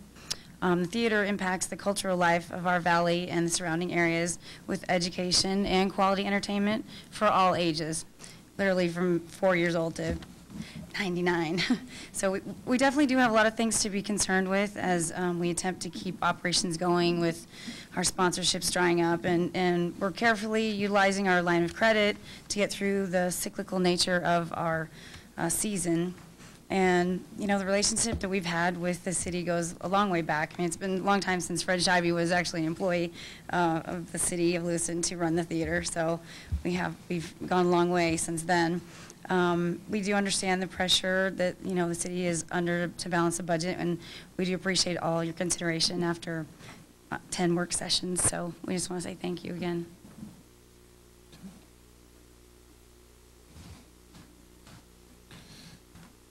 Anyone else wishing to speak?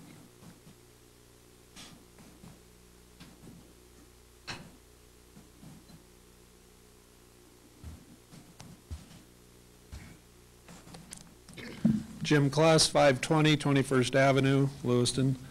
I'm here about the budget and the proposal in front of you for property tax increases. I'm looking at page 32 on the Citizen Guide to the Budget, which isn't marked, so or excuse me, 31. It is marked, sorry. So page 31, which talks about City of Lewiston, Idaho fiscal year property tax levies and rates for 2013. It's kind of interesting to note that the net market value in the City of Lewiston is less today in 2012 than it was in 2008. And yet the property tax collections are up 10% from 2008 to the proposal here tonight of $15.8 million. It's been suggested to me before by council members on occasion that sometimes these meetings aren't the time or place for certain things, but certainly tonight is a big picture time and place for what should the city be extracting from people when people's net worth is going down. In just recent times, there's been a national article that said since 2007, the average American household has lost 40% of their net worth. Now, fortunately, here in Lewiston, I'll assume we haven't lost that much because I don't know that we've been hit as hard as other places. But at the same time, housing values are down, which for the average homeowner is their single biggest investment. And it's probably also true that retirement accounts and pension funds and other financial instruments that people have gone down in value in the last few years. That's no surprise. So here tonight, you as a council are talking about or going to talk about extracting more money from people's lesser value. And I think there is a struggle out there for a lot of people financially. A lot of people are making less money than they have in the past, certainly not more in most cases. Some people have lost their jobs. Obviously, some people have done very well. Some people have increased their net worth. But by and large, what I'm saying, I think, is really very much true, not just here in the community, but everywhere. So I think tonight is really the time and place for this council to take a little step back for a big picture look at what should we take from people to run this city in such an economic time as we've been in and continue to be in. I'd just like you to consider that tonight. I've got a couple of quick points. I'll get out of your way. Also, in the budget, on page, toward the capital improvements for the year, page, I lost my page. It's where the community park is. You'll have to help me find that now. 46. 46. I noticed the community park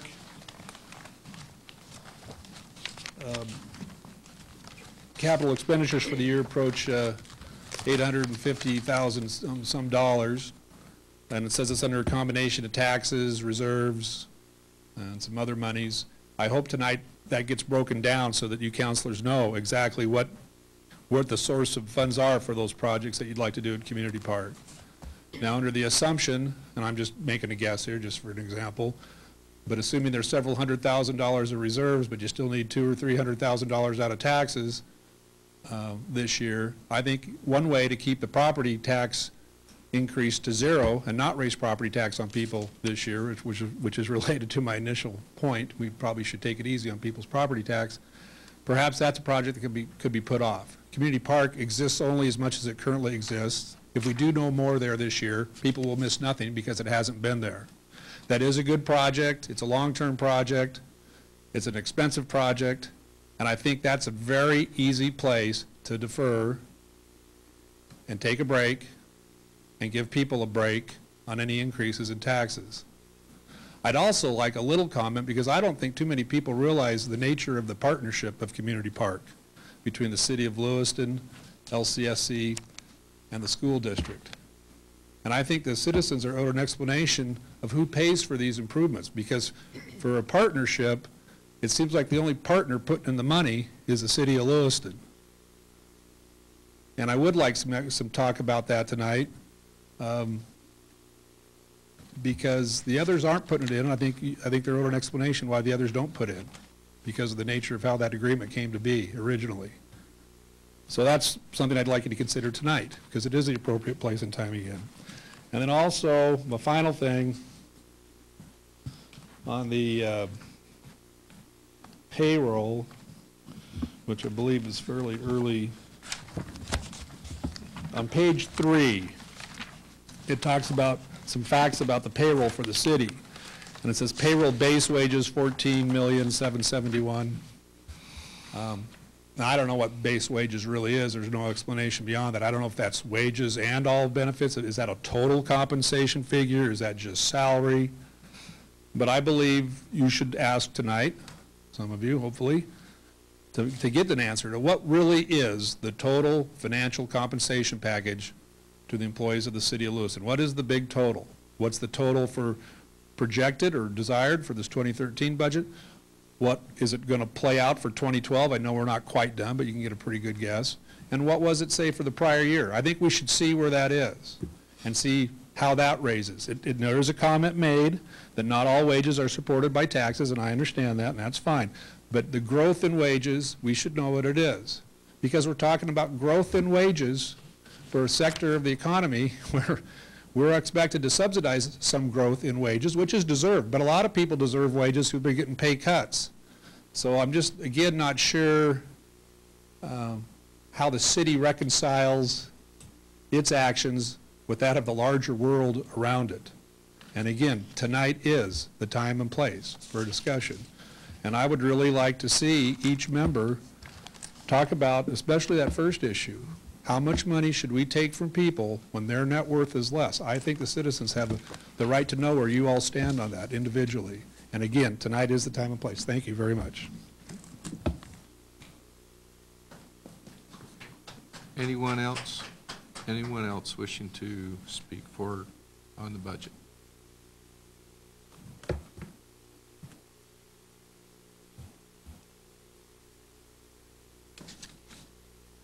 Okay, I see no one else getting up. We'll go ahead and close this public hearing. Can I ask a question? Councilor Daniel, go ahead. Could we get some answers to those questions that Class Aaron's asked? Yeah, I'm sure that we can have that ready for you by the next council meeting a week from now. Okay. Is there any way we can at least get a breakdown of the what amount the wages are? I don't think we have that information here with us at the meeting. But, I mean, it's a matter of, we could probably have it tomorrow. Okay. And get it out to you as the council in advance of the meeting on the 20th. We'd have to go back and kind of pull out all of the spreadsheets for the payroll program and find out exactly what the total number is. But we can certainly do that real easy. I think in some of our past budget sessions that we've got union contracts that we're honoring and that we've had discussions with. So I think that's, if there's any growth in that, would be just any of our contractual obligations.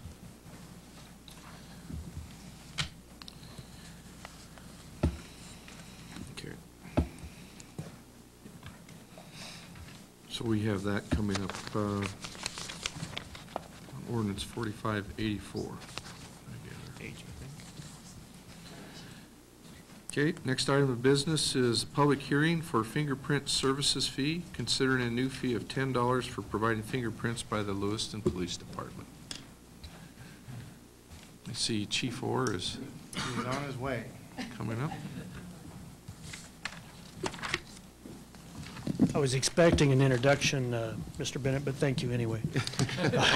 Mr. Mayor, members of the council. Our illustrious police chief. Thank you, sir. I appreciate that. Orr. As most of you are aware, there are many, many reasons why residents in the LC Valley require fingerprint services. Could be professional licensing, like the medical field, nursing, teacher certification, things of that nature.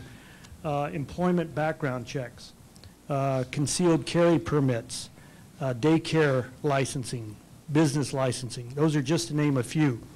The Lewiston Police Department has provided this service for many, many years at no charge. We are the only law enforcement entity in the region that does this without a charge. Over the past few years, the need and the request for service has more than doubled and puts an impact on our manpower and our ability to meet that need. The majority of the residents in the region come to LPD for fingerprint needs because there is not a fee. Other agencies in the area are charging $10. Nez Perce County, Asotin County SO charge $10 for the first card, $3 for any additional card. Clarkston PD does not provide the service at all. What we're asking in this proposal is to kind of level the playing field and charge $10 for 1 or 2 cards, whatever is needed by the citizen. And our goal is, as I said, to level the playing field, but to encourage our residents to go to their respective jurisdictions to get their fingerprint service rather than everyone coming to LPD because it is free. Any questions?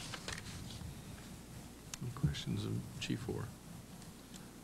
Okay, thank you, Chief. Thank you, sir. So with that, we'll go ahead and open this public hearing. Anyone wishing to speak for or against this request for fingerprint services fee for the Lewiston Police Department?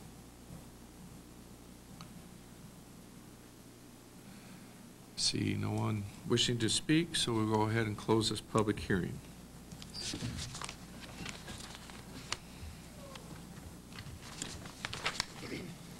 And so that is on the active agenda for ordinance 4582, is that correct? Okay. Next item of business is a public hearing for ambulance service fees, considering an increase in advanced life support rate, transport rates for both emergency and out-of-area transfer calls, and increase in multiple patients' fees. Mr. And Bennett. our fine Lewiston Fire Department Fire Chief Gary DeYoung will make the presentation. I think I got 5 more words than you did, Steve. Thank you, City Manager, Mayor, City Councilors. The public hearing is in reference to Ordinance 4583, where we have 2 adjustments being made to the ambulance rate structure that are greater than 5%. This year, the EMS Advisory Board, as it does every 2 years, gets together and reevaluates what our ambulance fees currently are and how it compares to the other ambulance service providers within the region.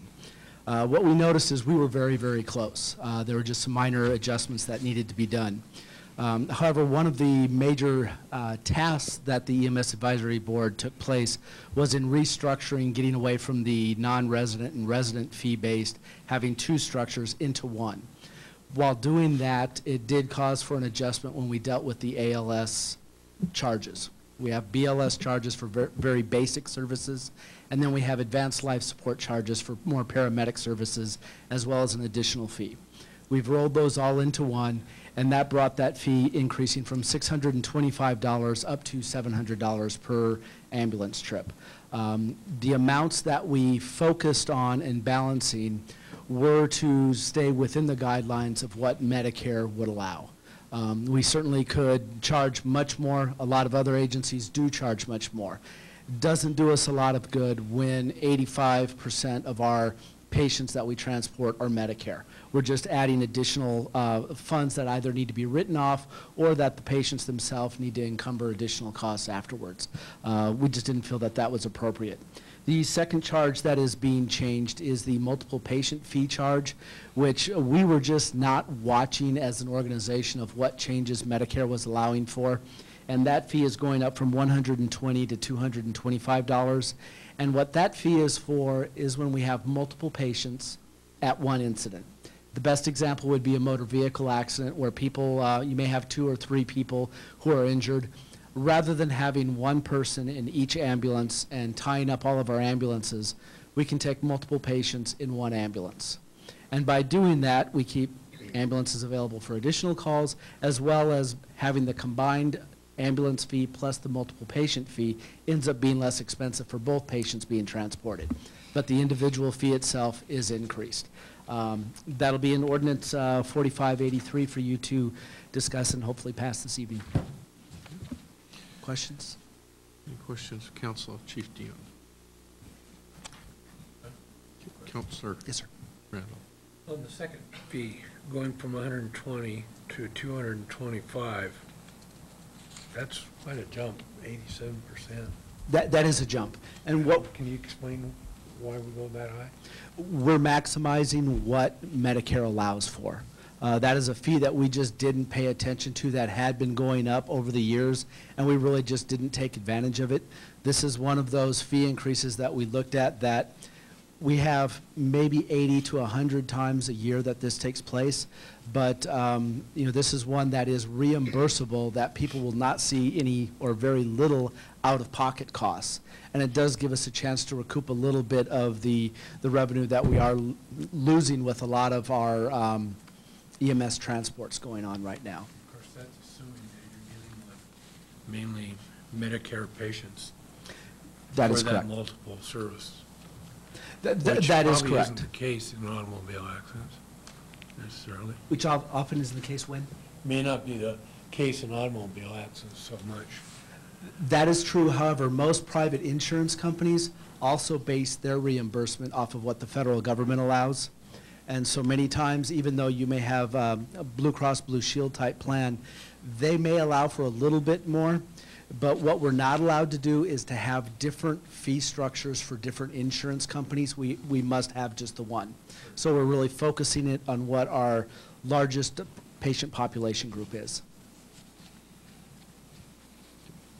Any questions, Chief Dion? Okay, thank you, Chief.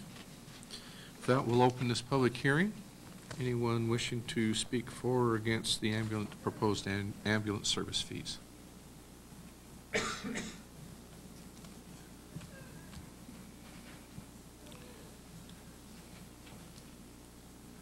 Okay, looks like we have no takers. Chief DeYoung has adequately intimidated everybody, I guess.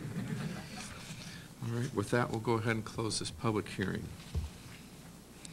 And as Chief DeYoung has stated, it'll be coming forth in ordinance 4583.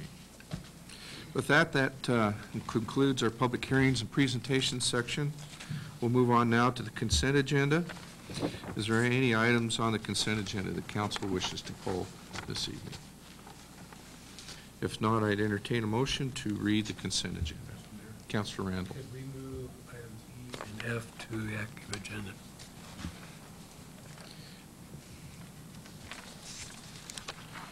E and F will be, E will be J and F will be K on the active agenda.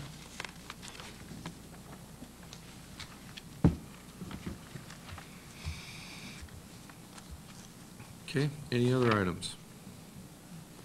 If not, I'll entertain a motion to read the consent agenda as amended. So moved. Second. It's been moved and seconded to read the consent agenda as amended. Is there any discussion by council? Hearing none, those in favor say aye. Aye. Aye. Those opposed, same sign. Motion carries 7-0. Approving the minutes of the July 2nd, 2012 work session and the July 9th, 2012 budget work session. Accepting the minutes of the June 7th, 2012 Historic Preservation Commission. Approving a two-lot administrative subdivision located south of the airport and southeast of the intersection of Southport Avenue and 6th Street grade on 21 acres of land called the Airpoint Business Park. Approving the first reading of Ordinance 4587 by title only. An ordinance of the City of Lewiston amending Lewiston City Code, Section 37-3, by adding the definition of feedlot. Amending Lewiston City Code, Section 37-196, by removing the definition of feedlot and providing an effective date. Approving Resolution 2012-35 by title only. A resolution pursuant to Idaho Code, Section 67-28082, declaring the intent of the City Council to award a sole source contract to Andritz Separation Incorporated, a division of Andritz Group, to rebuild the city's Andritz belt press and providing an effective date. Consent agenda has been read. I'll entertain a motion to approve the consent agenda as Mayor, I read. move that we approve the consent agenda as amended. It's been moved and seconded to approve the consent agenda as amended. Any discussion by council? Hearing none, those in favor say aye. Aye. Those opposed, same sign. Motion carries 7-0. Move on now to the active agenda. First item of business is the third reading and possible adoption of ordinance 4580. I'll entertain a motion to read ordinance 4580 for the third time by title only, suspending the rules. So moved. Second. It's been moved and seconded to read ordinance 4580 for the third time by title only, suspending the rules. Is there any discussion by council? Mr. Mayor? Councilor We'll have Daniel. a vote after this as well for adoption. Yes. Okay, any other discussion? Hearing none, those in favor say aye. Aye. Those opposed, same sign. Nay. Motion carries 5-2. Third reading of ordinance 4580 by title only, suspending the rules. An ordinance of the City of Lewiston, amending Lewiston City Code, Sections 37-195 through 37-199, providing standards for the keeping of animals, providing definitions, providing pasture maintenance standards, providing for conditional use permit standards, enacting a new heading for Chapter 15, enacting a new Section 37-200, and providing an effective date. Ordinance 4580 has been read for the third time. I'll entertain a motion to adopt ordinance 4580. Mr. Mayor, I move that we adopt ordinance 4580. Second. It's been moved and seconded to adopt ordinance 4580. Is there any discussion by council? Councilor Kleberg? Thank you, Mr. Mayor. I've had the opportunity to, one of my neighbors, actually he's not next door or anything, but Bob Carlton. Good guy, him and his family, they've raised 4-H projects for years. They live off of Warner. Bob's got a large piece of property. He's got about all of it that you can find in here. And I know Joel's been up there.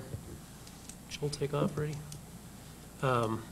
And talked to him, because there were some concerns. And there's a group of those folks that have raised 4-H with their kids and stuff, that are still keeping animals and stuff like that. They were concerned. And Joel made a couple trips around, looking at various properties and stuff like that. And for the most part, I haven't heard one complaint. I think what this does is it's going to give some teeth to the code enforcement officer to rein in some bad apples, because we all know we have them. The responsible animal owners, like my neighbor behind me with the goats and chickens, you could play golf in this pasture. That's the way it should be. But unfortunately, that's not the way it is in this town. Without any teeth to an ordinance, the city has really no recourse to rein some people in. And that's what I see, and those are the ones that we get the complaints about. I think Mr. Hill, is it? Yeah, and he was on the task force that was put together after our initial go-around. And are you still in concurrence with this ordinance? I mean, it's not perfect, but it never is, but, okay.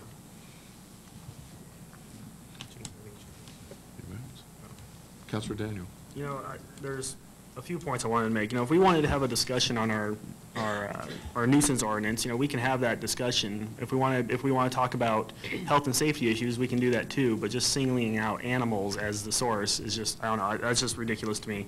You know, how can we even consider a restrictive ordinance, especially when it's based primarily around odor, when issues like the smell out at Eco go unaddressed? It makes no sense to me. And in regards to the giving teeth to the ordinance, we don't even provide a big enough budget for the code enforcement to even enforce these things. So they become complaint driven, which means they're not applied equally to people. All it comes down to is whether or not your neighbor complains about you, not whether you're breaking the law, but whether your neighbor cares enough to call you in. That's just not right. Councilor Randall. I agree about the enforcement part. I think it's just going to be a pain in the behind to have to deal with all this extra wordage, and when you can keep it simple and the enforcement officer doesn't have to answer the phone every 5 minutes because we've got a bunch of extra stuff that people are not supposed to do. So I agree with that on the enforcement. We're limited on the enforcement, so to keep the same rules as they are. Any other discussion with council? Okay, hearing none. Those in favor of adopting ordinance 4580, say aye. Aye. Aye. Those opposed, same sign. Nay. Okay, show of hands. Those in favor, raise your hand. We have 4. Those opposed? Motion carries 4-3. Thank you. Next item is the third reading of ordinance 4581 and possible adoption. I'll entertain a motion to read ordinance 4581 for the third time by title only, suspending the rules. So moved, Mr. Mayor. Second. It's been moved and seconded to read ordinance 4581 for the third time by title only, suspending the rules. Any discussion by council? Okay. Hearing none, those in favor say aye. Aye. Those opposed, same sign. Motion carries 7-0. Approving the third reading of ordinance 4581 by title only, suspending the rules. An ordinance of the City of Lewiston, amending Lewiston City Code, Section 37-3, by adding the definition of farming, amending Lewiston City Code, Section 37-196, by removing the definition of farming and providing an effective date. Okay, ordinance 4581 has been read for the third time. I'll entertain a motion to adopt ordinance 4581. Mr. Mayor, I move that we adopt ordinance 4581. Second. It's been moved and seconded to adopt ordinance 4581. Is there any discussion by council? Okay, hearing none, those in favor say aye. Aye. Those opposed, same sign. Motion carries 7-0. Next item of business is Resolution 2012-36, approving a grant agreement from the Idaho Bureau of Homeland Security. I'll entertain a motion to read Resolution 2012-36. Second. It's been moved and seconded to read Resolution 2012-36. Is there any discussion from council? Those in favor say aye. Aye. Those opposed, same sign. Motion carries 7-0. Approving Resolution 2012-36 by title only. A resolution approving a grant agreement from the Idaho Bureau of Homeland Security for a 2012 flood mitigation assistance grant. Authorizing the mayor and city clerk to execute and attest respectively said agreement and providing an effective date. Okay, I entertain a motion to approve Resolution 2012-36. So moved. Second. It's been moved and seconded to approve Resolution 2012-36. Is there any discussion by council? Councilor Stevenson. Thank you, Mr. Mayor. I have a question, and perhaps our Public Works Director can answer. I went to the city website, and on the projects page for the Public Works, it listed this project and then an overall FEMA one. Is that, so I have a couple of questions about that. First of all, when I went to the section that had this project, there were some things to click on for more documents and so on, and they went to a page that said not found. So I got a little frustrated there, and then I went to the first, there's a list of projects on your website there, on that page. And the first one sounded very similar. What's the difference between the item that was first in line and this one? Was the first one the whole set of FEMA projects, and then this one is one piece of it? Kind of, could you explain that? I'm going to turn it over Oh, to Joe. okay. Who's our All right. coordinator, who has more detail on the project. Joe, for your record, please just state your Sorry. name and who you work for. My name is Joe Kaufman. I'm the stormwater coordinator for the city of Lewiston here. Thank you. And since we've been running along here pretty quickly, I'll just go through it quick, because it is a good slide that'll answer your question and Okay. kind of tie it all together for you. And I'll look into fixing the Link. the links in the morning, make sure the website's working. So there we go. Get this in. So this project that we would be accepting is to accept a grant or award for a second basin that we applied for FEMA funds. The first project, they're very similar in nature, putting bigger pipe in the ground so we don't have flooding downtown. The first one has been called the FEMA project since they came up with the plan, and then when you have another one going to the same zone, it was called FEMA 2 often for shorthand. And it's really trying to change the name to the 9th Street Basin just to avoid that similar confusion as we go further along.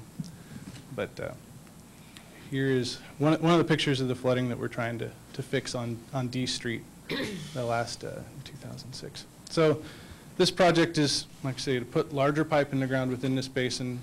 We identified 72 buildings, 23 of them residential, and 49 businesses that flood. This is with our recent thunderstorm on the 20th of June, the intersection of Main and 9th Street, looking west.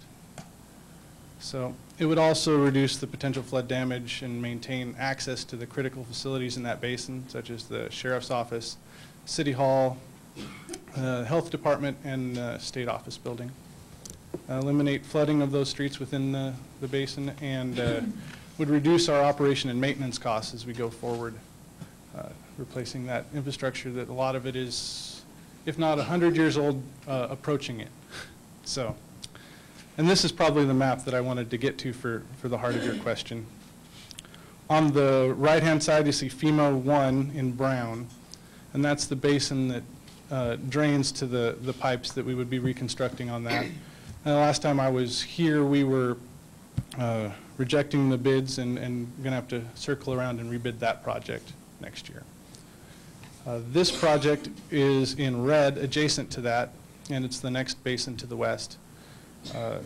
And really 9th Street falls right in the center of that basin, and so in trying to avoid that sort of confusion, trying to change that into the 9th Street or 9th Street FEMA project. Also highlighted 1st and 5th Street is where they're reconstructing some of the drainage under those streets, and by the time we have this tied together, we'll have made quite a dent in what the master plan calls for in that area. Drilling in just a little deeper, this shows the existing pipe network in a few of the landmark buildings people might be familiar with. The Lewiston Tribune is kind of adjacent to the west of this drainage basin. City Hall is inside it on the very east in the middle, and it starts and threads all the way up to kind of across the street from the high school on Normal Hill. And we get to the heart of the problem here. This is what we model as existing flooding from a 1% storm or a 100-year storm. And the existing pipes are undersized. There's frequent flooding, just like, was it now 3-4 weeks ago on the 20th? And 2 of the outfalls are located under private buildings, which limits our ability to go in and repair them or upsize them in the future. And there's several connections to sanitary sewer that we've inventoried in that basin as well. This would be a 100-year storm after we've installed these improvements. The design of it is to protect completely for a 50-year storm, and rather than giving you a map of absolutely nothing, I've put in the 100-year existing and the 100-year for the proposed. And toggle back to what we've got now, what we're trying to get to. This is actually less severe than the existing 10-year storm when we looked at it. So it's a large measure of improvement. And we'd consolidate those pipes to the right-of-way, get them out from under buildings, and disconnect those cross connections in the basin. As a part of this, we had to do a benefit cost analysis to apply for the funds. Using FEMA's methodology, they estimated that we would avoid $7.6 million in flood damage in the first 50 years of installing these improvements. Given the overall project cost of 2.3 plus their estimated O&M over those 50 years, that gives us a benefit cost of just a shade under 3. So for every $1 spent on installation and maintenance over that 50 years, we'd avoid $2.99 of flood damage according to their standard. This picture I put on the extra triangle just to show the height of the flood in the basement there. It's just above the ceiling of the basement as you look down there on 9th Street. So those are some of the damages we would hope to avoid. I know the 2006 storm was something between a 10 and a 50-year storm, so we should have no issues like this going forward there. And those losses to businesses in the basin are what you'd expect. Structural damage, damage to contents, but they also include things like, and we didn't quantify this in the 7.6, but to consider the costs of frequent flooding in a basin, emergency response and cleanup, and disruption to the normal course of business, which this is a picture I snapped after the thunderstorm. There was no damage to their building this time, but you can see that they scrambled all hands and assembled a temporary Was that a sidewalk? Well, they're pumping out the pond in their parking lot, and Yeah, but they've just like wrapped a lot of pallets in poly tarps in order to try to armor themselves from the worry of a thunderstorm, because they've had issues there in past thunderstorms. So that's time that doesn't get spent on what they would rather be doing. So a basic project timeline, we submitted this grant application last September when we came and discussed it. We were notified of being selected for award in June, and so we're considering going ahead and approving that agreement. If so, we'd be working on design through fiscal year 13 and 14, and would hope to be to construction in early spring of 2015. One possible way that would accelerate just a portion of it at the bottom here is the FEMA project will be bidding out next fiscal year, and it includes 2 large diameter bores. If there's a way that we can package doing just the boring portion on 9th Street of this project, now that we know we've been awarded, and save money for, well, just save money, then we would like to do that. So now, we're is gonna, that FEMA 1? yes, that Okay. first one has 2 big outfalls. This one would have 1 if we're going to hire a contractor and pay him to come here with this equipment. It seems like we might be able to get all 3 of those large bores done. So that would be construction ahead of that 2015 window, but we'd work to try to make that happen if we could. And then the balance of construction would be more along that calendar of 2015. Just a budget outline, the total is in the middle, but at just under $2.3 million. But some of the basic line items were $212,000 in design, $181,000 for projected administration and support, $90,000 for construction management, and $1.8 million for actual construction costs, giving that total of $2,295,000. And below that, we start looking at where the revenue would be coming from for this. The largest, 75%, comes from this FEMA grant, a little over $1.7 million. The Urban Renewal Agency has agreed to provide $350,000 of the local match requirement, and the city is looking at $224,000 of cash in kind as their portion of the match. And going from there, the next step would be, if you choose to approve that grant award, then we would be getting working on design. This picture, I thought, captures the problem there. Is we have storm grates in a lot of places downtown, and we have not a major thunderstorm, and it is boiling up out of the catch basin and into the street in New 6th. We just need to get bigger pipes downstream of the inlets. When people say a catch basin is plugged, often that's not what's really happening. It's hard to get a picture of, so I wanted to include it. And if you have any questions, I'd be happy to Any take questions, them now. Mr. Coppin? Councilor Daniel. Question probably for Dan Marsh. Okay. He just, he left. Okay. Where'd he go? On the cover sheet, it says the approval of this award will require an amendment to the fiscal year 2013 budget. And I was just curious, with the Citizens Guide has already figured out at 2%, which is the cap, I guess, we've imposed on ourselves. So how would that work if we voted to put this in? How would we have to take away that same amount off our current budget? Or?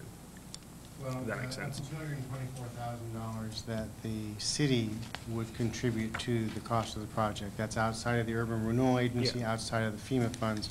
Portion of that is in kind, so no actual cash involved.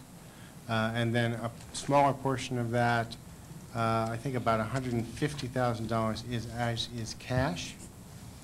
But that will not affect the property tax scenario for this 2013 budget. Those funds will be allocated from the property tax transfer that takes place every year to fund street projects. Because remember, storm drainings no longer have their own discrete funding source. They are all funded under and through the street department. So that's how that'll take care. That'll happen. Councilor Stevenson. I'm not sure that answered the question. In what way would the budget need to be amended then? Because this specific project's not identified in there. So we would need to amend it to identify this specific project. Add. So then would we be adding the to the bottom line papers that we're going to be looking at? Would that be added to the bottom line, a combination of the in-kind and cash? It would be added to the capital projects funded projects that are listed within the budget for the next coming fiscal year, so that would be added in there. And then the back end of it would be to add the revenues in on from the grant and from the URA contribution and the in-kind match. Yeah. So then are we going to have a summary page like the one we've got included tonight that will show us what the, new numbers would be? We'll do a page like you've seen in your budget documents that has sort of an outline of each specific project. That will be one prepared for that specific project that will go in there. But we're not getting that for tonight when we're voting on the first reading. No, I believe it says that, it will require an amendment, but I have not seen the actual page for the project, no. Okay. Councilor Stevens. I have another question, and I'm not sure who it would be addressed to, but on the, maybe our speaker here. Now, the original one that you mentioned, the FEMA one, in a sense. Yeah. On the website, it listed that the design engineer for that was Horrocks, and the project engineer is Redicel. So I guess my question is, for the FEMA 2, do we anticipate who the design engineers and project engineer? In other words, will the mayor be involved in that, and should he disclose that? Well, I think the basic answer is that we don't have a plan yet as to who it would be. So we'd have to go through a selection process. Yeah. Certainly, whoever is doing the work on the FEMA project between 13th Street and 17th Street would have, the most relevant recent experience and probably compete pretty well on any way you would be looking at doing selection. But I'm not sure how to, we may end up doing more design. It would have to work with the purchasing coordinator on putting that together. I would just like it to be known that that was the arrangement, and the Horrocks engineers were here, a month ago or several weeks ago, just so that people understand that relationship, that's a possibility that would continue or not. I mean, it could be totally different.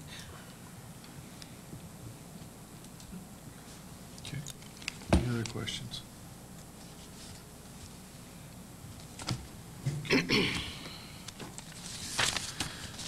With that, those in favor of approving the resolution 2012-36, say aye. Aye. Aye. Those opposed, same sign. Motion carries 7-0.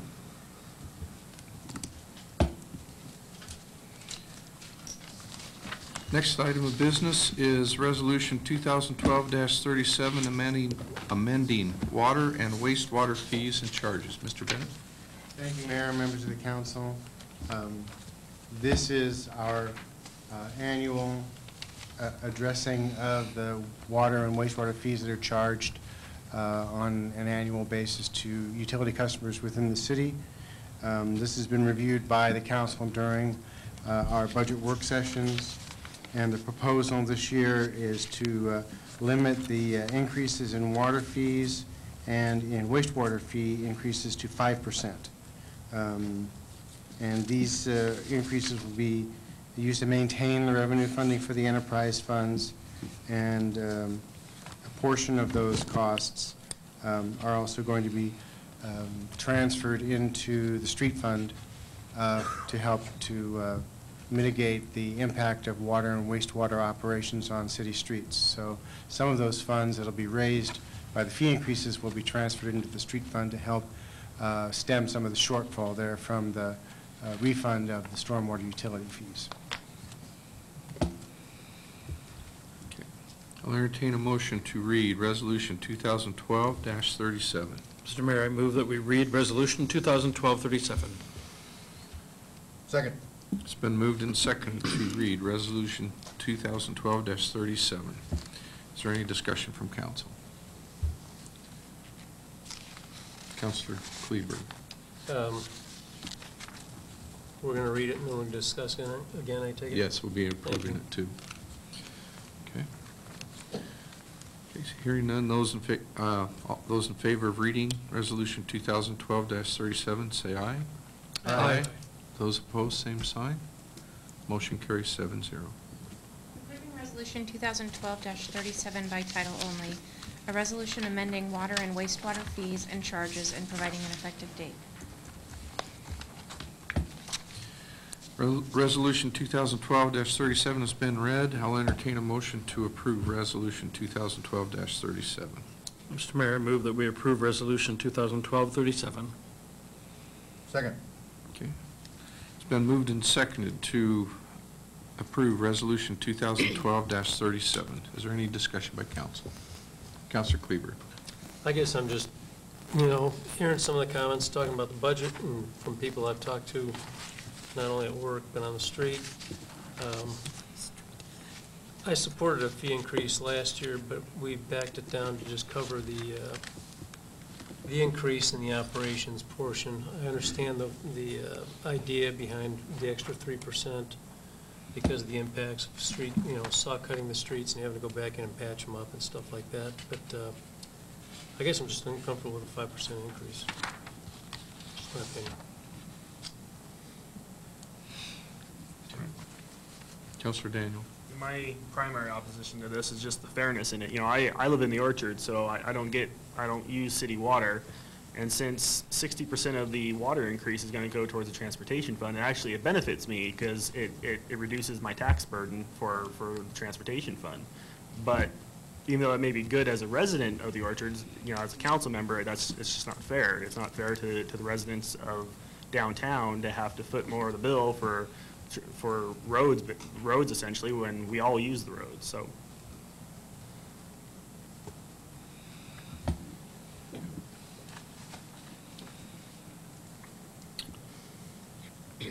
Any other discussion? Councilor Kleber. So Lloyd puts a new water line in. They're pretty much on the hook. They're covering the cost of the patchback, and like they run a 4-inch line down the street, dig up the street. They're responsible for replacing it. It's not coming out of the city's transportation fund. That's correct. Okay. They replace it to their standard, not to our standard. I noticed. Yeah. I didn't say it. And I understand the issue with, any kind of increase in fees. Keep in mind that, the Water Master Plan called for an 8.5% increase in water fees for a number of years because of the need to eventually fund the the water treatment plant expansion. We recognize that may have been an overreach, and so we've tried to find a modest approach to raising fees and for both water and wastewater. It's the same thing. If you don't raise your fees on a regular basis consistently in a modest way, you're going to be faced down the road with this huge increase and no way around it. In addition to that, we all know that we have this significant issue with funding streets. And, you know, as difficult as it may be, you know, sometimes these things are a necessity. And sometimes you just have to hold your nose and vote. But I will say that, you know, I think these are reasonable and modest requests for fee increases this year that go directly to needs of the city and not for new programs, not for anything other than maintaining the system the way that we've got, figuring in the cost of inflation, and trying to address our street situation, which we all know is pretty bad right now. Councilor Stevenson. Thank you, Mr. Mayor. Mr. Davies, oh wait, is this under your purview? It is. Okay.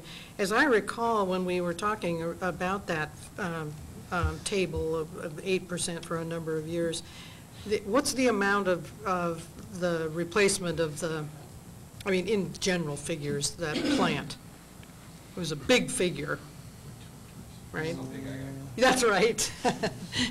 21 million, I believe. Yeah, 22 million, something like that. That's correct. The estimated cost of the plant was approximately $21 million when the plan was put together. And as I recall, when we looked at that table, collecting even 8% over X amount of years, I forget what the number was, but it was like an infinitesimal dent in that 22 million. I mean, it really did not contribute a huge amount to that 22 That is million. correct, Councilor. Yeah. It was, I believe, if we looked at that 8.5%, and you took out the, I think it was 2 or 3% that was just for inflation that they basically build into the plan all the time for each year. And I believe it was for a 5 or 6 year time frame that it was going to raise approximately $1 million. Right. And so that it's maybe, well, I don't know what the right word is, not a fantasy, but it's people might get the wrong idea thinking that a 5% or an 8% increase in the rates is going to be actually bringing down that big chunk that's going to be necessary for the plant. I guess we look, I mean, one way to look at it is it's certainly that 8% would never cover the cost of a $21 million project.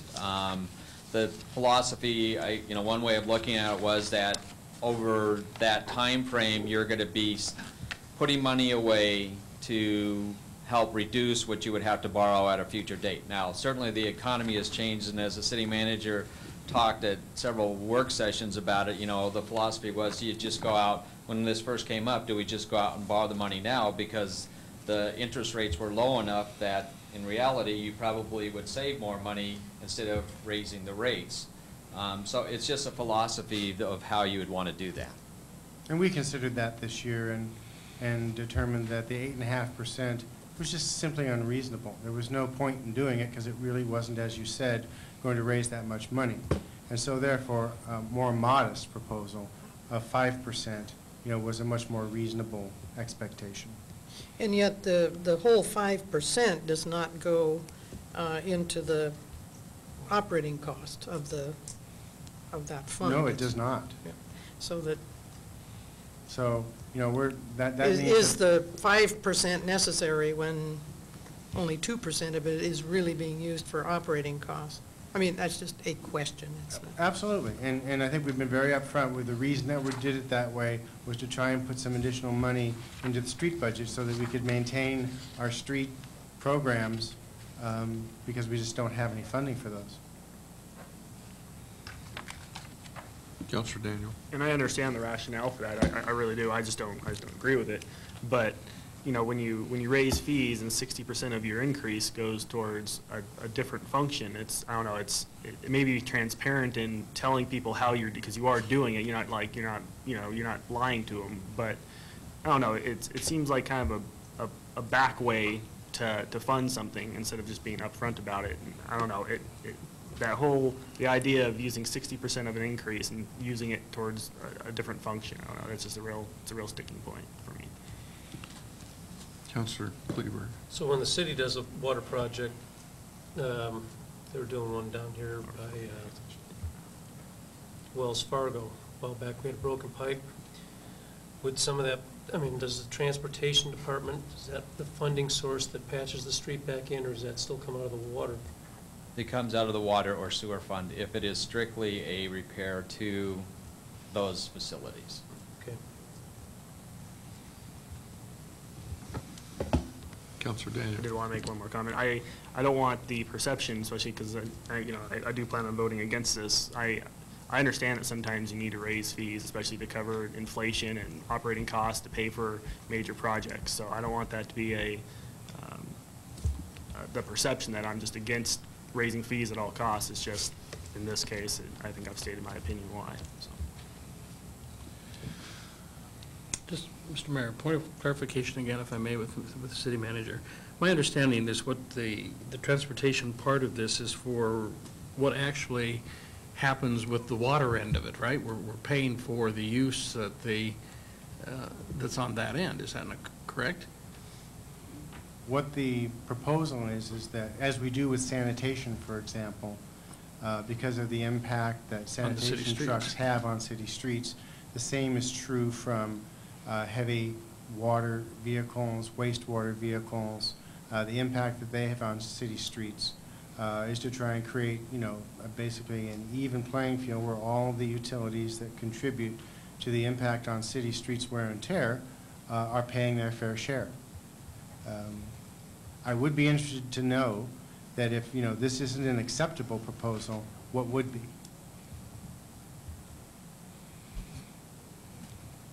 Councilor Daniel. I might be willing to support, if, I don't know if the rest of the council would go for this, but I might be willing to support the 2% from each. But I don't agree with raising fees and it just for the sole purpose, especially when it's the only sole purpose of diverting it towards another function.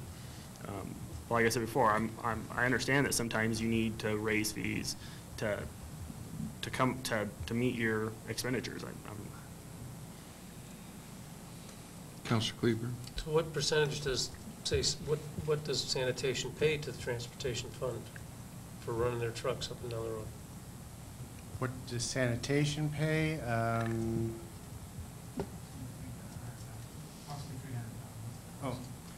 Approximately $300,000 a year. Okay, so what's collected in the sanitation, your sanitation bill shows up. Right.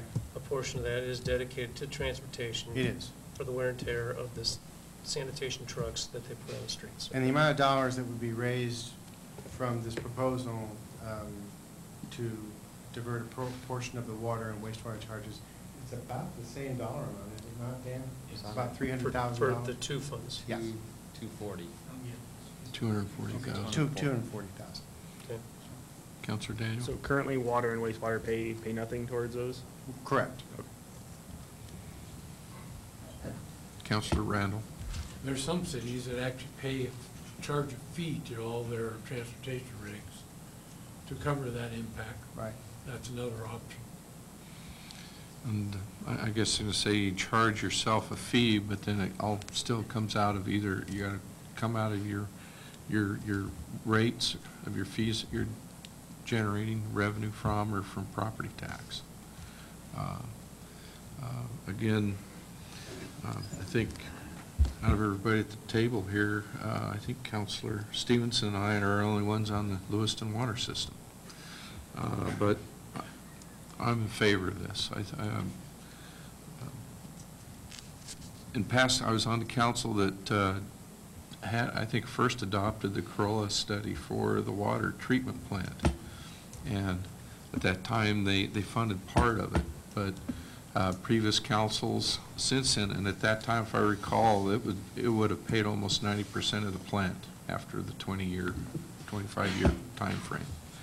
But because of choices the councils made, that never was instituted. So the money was never collected. The way I see it is we've had use of that facility, and now when it needs to be rebuilt, it's going to, our children and grandchildren are probably going to be paying for it, great-grandchildren, for our use, because we failed to set aside money as we use the resource. I think that we do need to address the wear and tear on our streets and what our utilities and maintaining what the function does. If I guess if 2 or 3% isn't, if $240,000 isn't adequate for that, then is the number 0, or what is it? I guess that's one thing that staff has done a very good job of analyzing what the sanitation has done, what the impact of that equipment and functions are on our streets the best they could, and have come up with a proposal. And so I guess short of, I'd be very disappointed if it's just rejected outright, but I'd rather see a alternative proposal put out there and not just 0, because I don't think that's prudent stewardship of our facilities that we have here. Councilor Daniel. Is this something that has to be voted on tonight, or could it be put off till next week to do some further research and maybe come up with a compromise? No, it does not have to be voted on tonight. Okay. It would have to be Tabled or continued continued. tabled to a date specific, as long as this goes along with the eventual adoption of the budget, which is on August 27th. So there is additional time to look at this. Just that any changes we make here, that we're going to have to make the changes accordingly to the budget also. So, Councilor Daniel. Well, there has been new information, at least from my perspective here, but I'm still not sold on it, but I'd be willing, if the rest of the council would be willing to postpone the vote until next Monday or until the next meeting, I'd be open to that. Do we need to amend the, no, just Not table? at this time, just table. Just table. To a date specific. Would council be kind of like a nod of the heads, or? If you'd like to make a motion to table this to a specific date, Mr. Daniels, we could sure consider it. I'm make a motion that we table this, the vote on resolution 2012-37 until next Monday, which is August 20th. 20th. Isn't that a regular meeting as well? Yes. Correct. Yes. The evening? So it'd be the evening meeting, so it'd be on the next agenda, August 20th. I'll second that. Okay, it's been moved and seconded to continue table resolution 2012-37 to August 20th. Is there any discussion? Mr. Mayor, Okay. Pro Tem Buchanan. you know, we've gone through 10 budget work sessions, and we discussed these issues in those work sessions, and if there's any type of clarification or anything that needs to be done, it should be brought there. I guess I'm struggling with the idea of us tabling this when we've discussed it in a work session and heard what staff needed from us and why we went to a 5% instead of an 8.5 or 8% or whatever it was. And now all of a sudden there's questions. I don't get that part. Why do we sit through work sessions if we're going to come here to vote on something and table it so we can get more information? Why wasn't more information asked for during the work session? I'm ready to vote on this now. I feel comfortable with it. I think this council was comfortable with it when we discussed it. Now all of a sudden it's an issue. I don't get that part. I'm not going to vote for tabling it. I think it's a waste of our time. It's a waste of staff's time. We've discussed it and at a work session, and it's time to move forward. Councilor Daniel. Normally, I'd agree with Councilor Cannon that, yeah, that's why we have work sessions, but we also have regular meetings, and we also have the discussion time, because you never know when you might get a different perspective, and sometimes that perspective opens up new questions. And sometimes with issues like this, especially when they're important issues, you may need an additional week. I don't see how giving 7 more days is not going to change. It may not change the outcome, but I think it's important to at least have all the questions answered, especially if there's a way that we can all come to a consensus on it. It'd be much better going forward on this together as opposed to having a split decision one way or the other. Mr. Mayor, Pro Tem Cannon. I guess my question is, where did the different perspective come from? What's different now than when we discussed it in a work session? I don't see what the different perspective is. I don't see where that's at. This is what we talked about. This is why it's in this form. That's why it's brought to this council tonight. So I guess I don't know what perspective changed the whole outlook of what this thing does.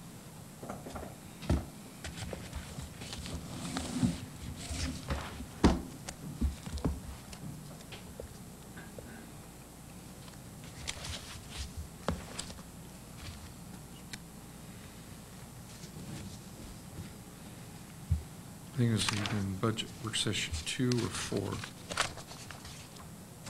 4, I think, wasn't it? Was it budget work session 4 we discussed this? I think. More likely 4 than 2, yeah. That was budget session number 5. Oh, sorry. May 21st. It was presented to us, and we went through that.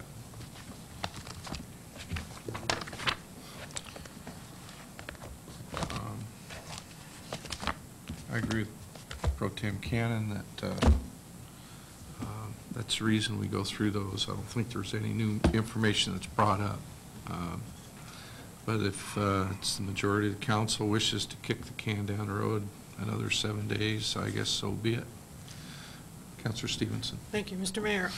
I don't see a problem with pondering it for another 7 days. These are important issues for citizens to be able to hear. Not everyone is able to go to the work sessions. We don't necessarily vote on things at the work sessions. We gather material, and those are at a time when the average citizen is not able to attend and depend on reporting in the media.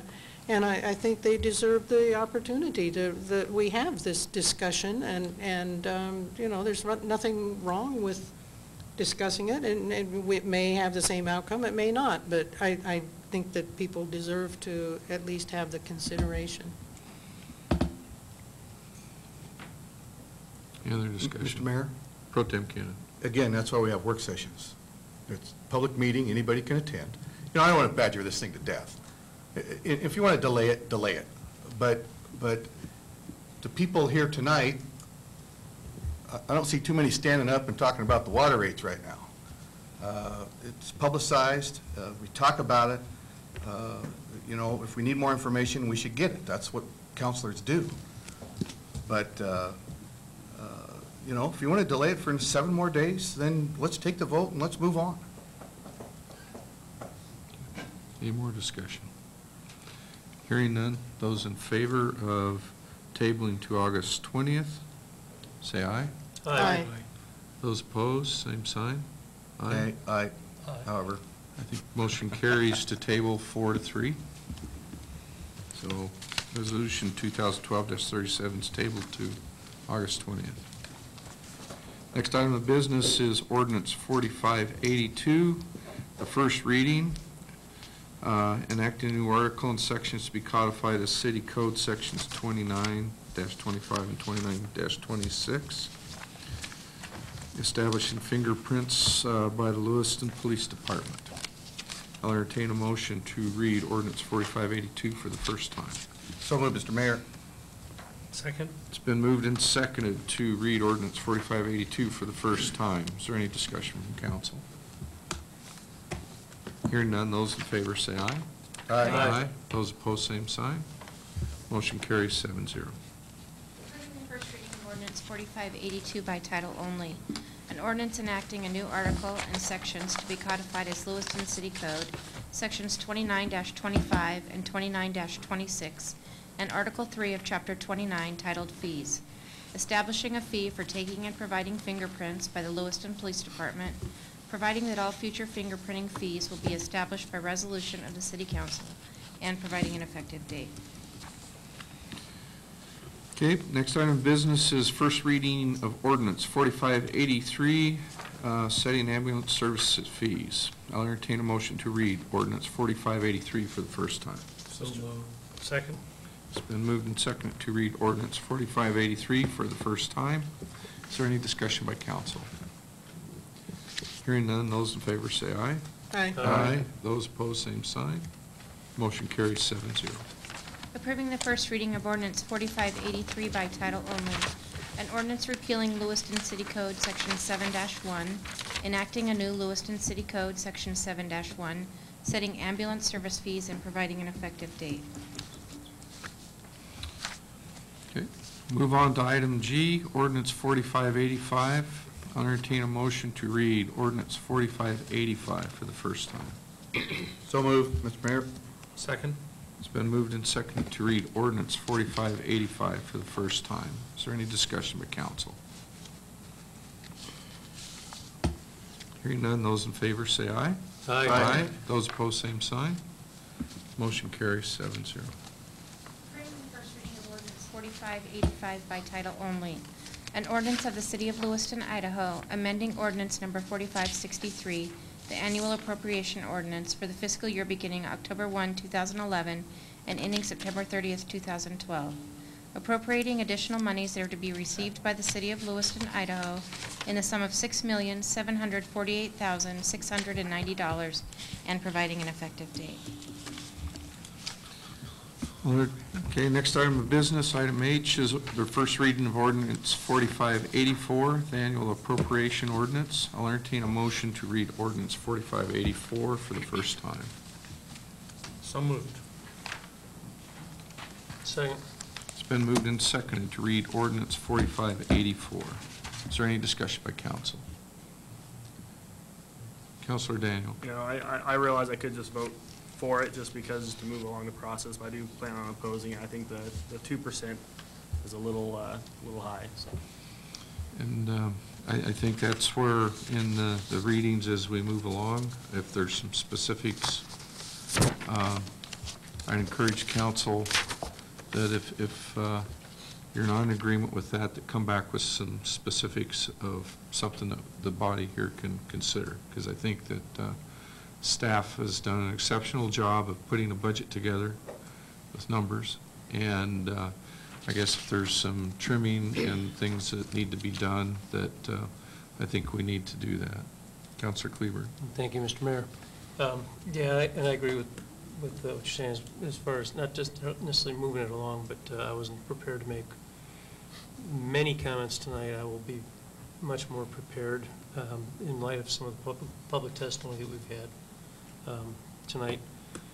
And I have a few things I want to bring up, so. This is the first reading. This is first reading, yes. And I would encourage if there's some changes or things that we communicate with, put it to all the counselors, so if there's some, if we can get a consensus, or at least get the information so we understand where you're coming from, that not everybody's being hit cold that night, that would probably help. Certainly. Councilor Stevenson. Thank you, Mr. Mayor. I wasn't sure exactly how to do the discussion about it either, but I just wanted to comment on, I just wanted to simplify it and net it out. On the sheet that was published, of the information that was published in the newspaper and the other media where it's required, here's the problem. At the bottom line, the proposed expenditures are $57.245 million and change. The proposed revenue is $56.306. So we're spending more than we're receiving, and therefore the proposal is to raise property taxes to make up that difference, and I suggest that we spend less than we receive without the raising taxes on people first, as a first line, first effort.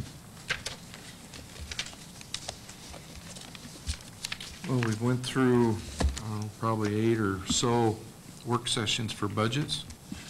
And again, I guess to help the rest of us with the process, it's real easy to say let's cut.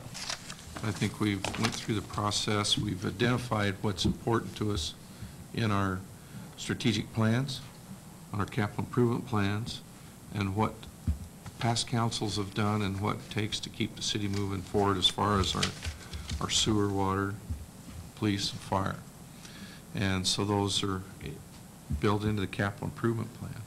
I guess if there's some cuts that councilors feel that need to be made, that you come up with specific items and try to get that information out to the councilors as soon as practical, so that we have a chance to look at it and talk with you about it, and anyway, go from there. Councilor Daniel. Before I make any further comments, I also wanted to say that in the budget, there's a line item for North Idaho Health District. My wife is actually a nurse at the health department.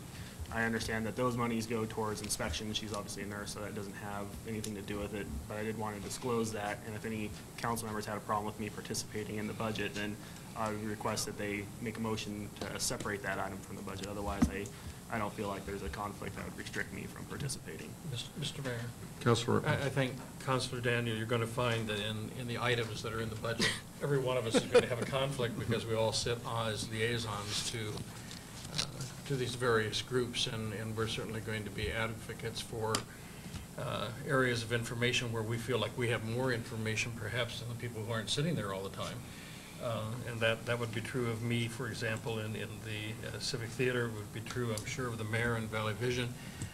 I filled in for him in Valley Vision and certainly got more information than I've ever had on Valley Vision in my head and a little more clear, and I certainly had a chance to verify that information with about 6 people since then to see for its veracity. And I'm thrilled about that. I'm thrilled to have some extra information. Several of us have served with the Boys and Girls Club in various capacities, you know, so all of those community things we're all going to have attachments to it in some way. I think the general public knows that the people who sit here are relatively active in the community, and we're going to have some influence. And you know, that's a little different than the discussion that we've been having with Councilor Stevenson and the mayor in terms of where they have Councilor Stevenson talking about things, ownership she might have, or where she lives on Prospect Boulevard. That's a whole different category of discussion. And the mayor certainly recognizes that whenever Rita South, when it gets too close to his own territory, he has to bow out, just as Councilor Kleber does. So I'm not concerned about those kinds of things. I think they come along. It's all right if we want us to tell everybody what boards we serve on and that sort of thing. I think that's perfectly appropriate. There's going to be a discussion on historical preservation. Well, Councilor Stevenson's been there. I'm there now. You know, we're just all going to have a contact because that's how our structure is set up. And when it comes to the library, if there's anybody in town that's doubting whether or not I have a presence at the library, they haven't been watching much over the last few years. Just a couple of points I want to make. On the issue of expenditures versus revenues, there really is no discrepancy. The subtotals are the same. It's $57,976,060. The difference that Councilor Stevenson refers to are what are referred to as double budgeted items. In other words, they've already been deducted once from the budget, but they have to be deducted again because of accounting requirements. So there's $225,000 under transfers and $1,444,640 for depreciation. That's double counted. So, you know, we went through this process specifically this year with the general fund to eliminate that deficit so that we would have a truly balanced budget, which we do have. The exact number of dollars coming in as they're going out. However, I will note, well, I'm looking at if you look at pages 25 and then go on to page 27 and 9 of the City of Lewiston revenue summary, you'll see where the difference is in there. It's right on 25 at the bottom of the page. The other point I would make is that with reference to the item that was tabled regarding fees, we cobbled together, admittedly, a package of revenue enhancements and cuts that would allow us to solve that $750,000 budget deficit in the general fund. The issue of those fee increases to wastewater and to water, the portion of which goes to the street fund, affects that ability to balance that budget for the general fund. So just things to keep in mind. Mr. Mayor? Counselor Stevenson. Thank you. Mr. Bennett, I was just using, and perhaps there's been another published item that was in the media. I'm using what was published in the newspaper as the hearing of the proposed budget. I was not referring here. I was referring to what was legally published. And I mean, I'm using the figures that are at the bottom of the page. I don't doubt that, Counselor. I just believe that it doesn't contain all of the information. That may be what is the legally required piece to be put into the newspaper. But if you look at the Citizens Guide to the Budget on page 25, it clearly identifies those items that are double budgeted, which totals about $1.669 thousand, and that's the difference. We have a balanced budget this year. Well, I would think it would need to show that on this paper that was published, I mean, the material that was published to the public then. What's published in the newspaper is what's required to be published by state law. Yeah. And so if that's not a specific requirement to have that entry in there explaining what that is, that probably accounts for the difference. Mr. Mayor. Councilor Ortman. And next week I will probably have a discussion on several of the areas in the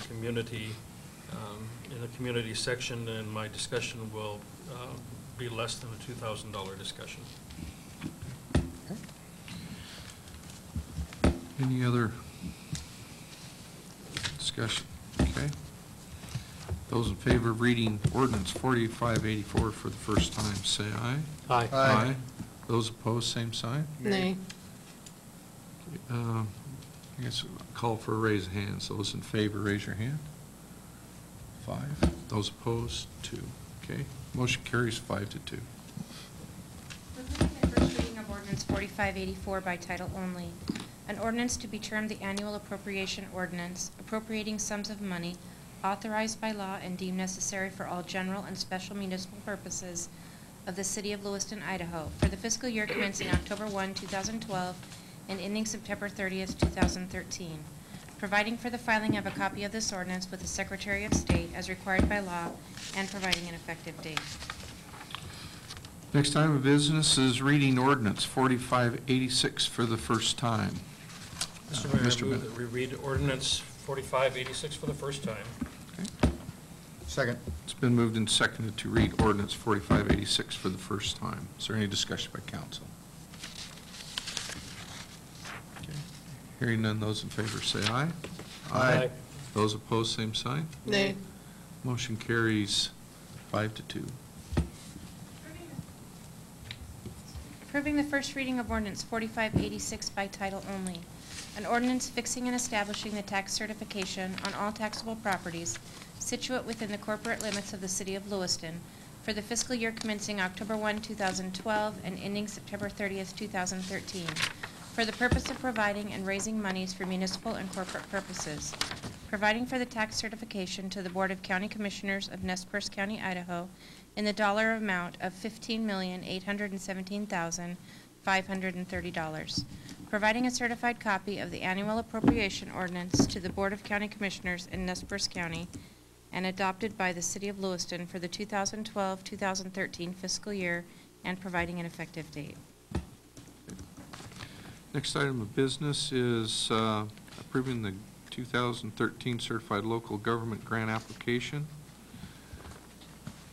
We got anyone here for that? Okay.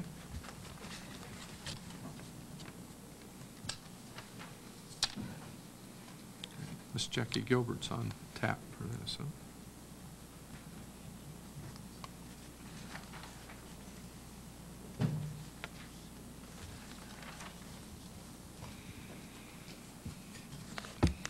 Good evening. So I'm the staff member for the Historic Preservation Commission, and in our discussions, they are looking at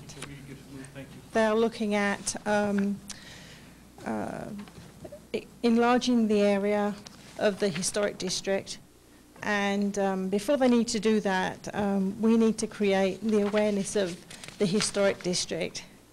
And we think that we can do this by, one, providing some literature, which is like a brochure, and one of the grants, which is the Community Assistance Grant, can provide that funding to produce the design work and the printing costs. And then the grant will be matched by my time as the in-kind piece to build the content for the brochure. They're looking at phasing in a campaign to notify residents and property owners in the area, the historic district, and we feel this brochure would be part of the campaign to provide the information on the benefits of being within a historic district. And so this first grant is to gain approval from City Council to apply for the grant. Doesn't guarantee that we're going to get it, but the Historic Preservation Commission feel very strongly about this particular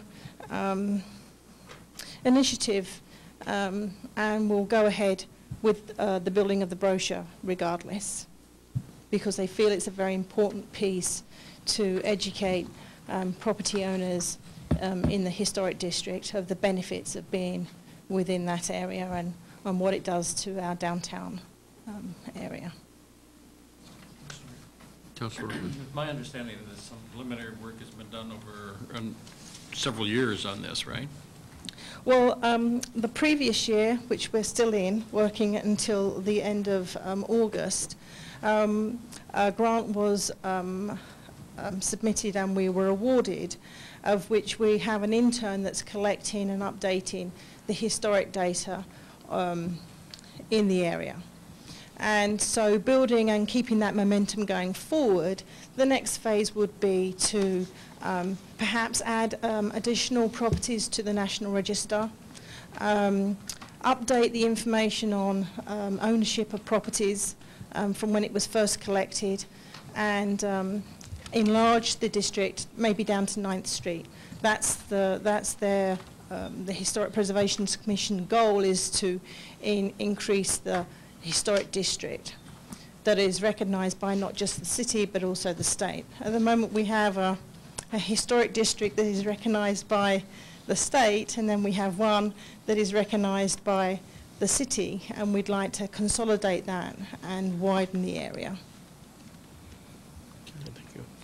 So building on from the previous grant that finishes at the end of August this year, is to take it to the next phase. And the next phase is to educate, to provide the awareness, to tell people about the benefits, where they can go for specific information, whether they're refurbishing or they're wanting to get some sort of help with regards to tax incentives if they're a business and they're in a historic building.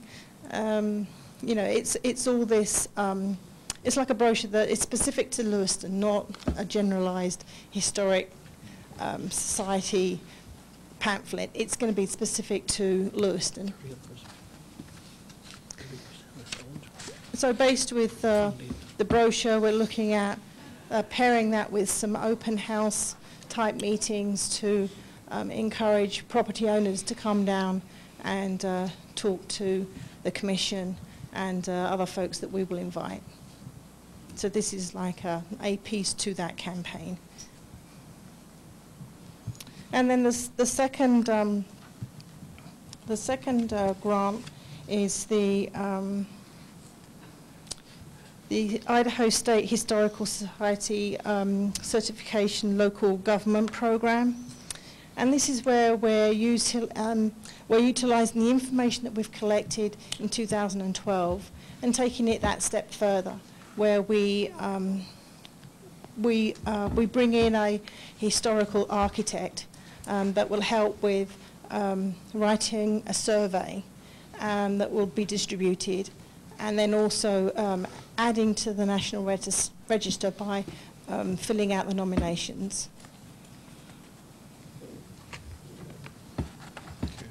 And again, working, so my time would be the in-kind piece for that. And like I'm doing now, supporting the Historic Preservation Commission with regards to their meetings and doing the administrative piece to that. Any other questions from council? Okay. Those in favor of approving the grant application, say aye. Which one? Aye. It's number E, the 2013 certified, approving the grant application to support the goals of the Lewiston Historic Preservation. Actually, named item J. So this is Item E? So this is the local government one? Yeah. Yes. Active agenda item J, Mr. Mayor. Yes. Yeah. Okay. It's item J. Next. Know which one you're voting on now? Okay. Yep. So those in favor of the grant application, supporting the grant application, say aye. Aye. Aye. Those opposed, same sign. Motion carries 7-0. Did anybody make a motion to? Or did we? Yeah. Oh, we did? I don't think we did that. We'll go back I'll and do that. entertain a motion to approve the grant Second. application. It's been moved and seconded to approve the grant application for, to support the goals of the Lewiston Historic Preservation Committee. Now, any discussion by the council? Councilor Stevenson. Thank you. I guess I have a question for Councilor Randall. And what was there that prompted you to ask to move it to? I just wanted to do so we could get some discussion on it and get some information. Okay. Did we find it out, whatever you were looking for? Yeah. Okay. Any other discussion? Hearing none, those in favor of the grant application, say aye. Aye. Aye. Those opposed, same sign. Motion still carries 7-0. Next item of business is a 2012 Idaho State Historical Society Community Assistance Grant. I'll entertain a motion to approve the grant application. So moved. Second. It's been moved and seconded to approve the grant application to the 2012 Idaho State Historical Society Community Assistance Grant. Any discussion by council? I just Hearing wanted, Mr. Mayor, if I may. Yes, Councilor. One of the victories that I'm sure Councilor Stevenson knows about, and I'm glad to know about, is we have been able to have extra contacts from the state already. And one area, one example of this is the Civic Theater, where we have had the state personnel here looking at, and in the past we've had an ability to actually get funds from that group, but we didn't have the matching funds to do that locally, and that's, they're here again, and they're here offering and saying, you know, if the Civic Theater could raise X number of dollars, we could give you this many dollars for the preservation of the exterior of that building.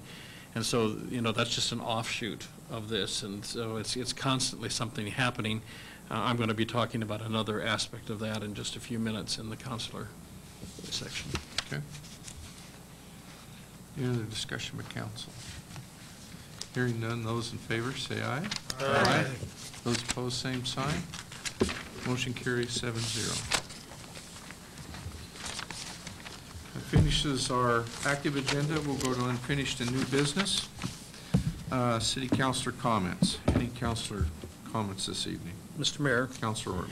I have several, but the most important one is to invite everyone in the city tomorrow to come downtown to the the opening of the territorial project. There's a lot of activity that's happened. If you've been down there today, you see that there's a fence up around the area across from City Hall, that there's been some basic work done for both the moving of the Miranda House from Pioneer Park down to that particular square, and for the future building of what we hope is a temporary site for the Idaho Capitol replica.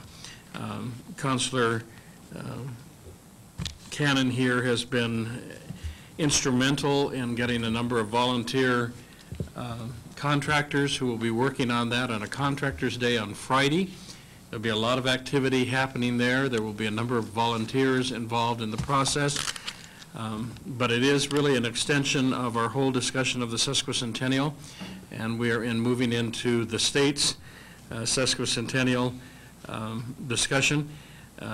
There are a lot of people listed to speak tomorrow, but we know they'll only all get 30 seconds, so don't be too intimidated by that.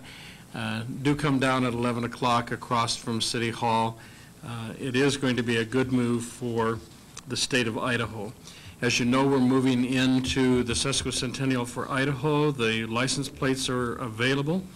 I'm also going to put in a pitch. I guess I've been accused of being a guy who sells the trinkets, but I'm going to put in a pitch for, we still have about 50 of the original photos of Lewiston. They will be available, and there'll be one of those tomorrow down there framed that you can take a look at, because I think there are a number of people who would really like to have that, and it does have the facade of the original territorial capital in that picture. Good time for Lewiston historically. We're about $20,000 away from finishing that project in the way that we would like to. There's enough money to build the structure, but there are some other financial considerations of insurance, et cetera, that have to be taken care of down the road. So we'll encourage people to get in there and help us finish the last $20,000 of that. Okay. Any other councilor comments this evening? Councilor Randall.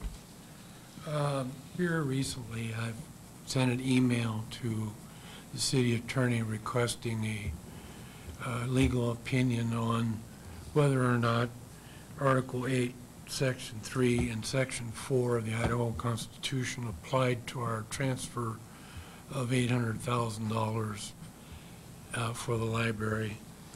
And she came back with the answer for Section 3 anyway, that it applies to indebtedness beyond the ability of the city to pay in any given year. As the bridge loan is a callable note from one city fund to another, the city has obligated itself to repay the bridge loan at any time in any given year with only the funds available in that year.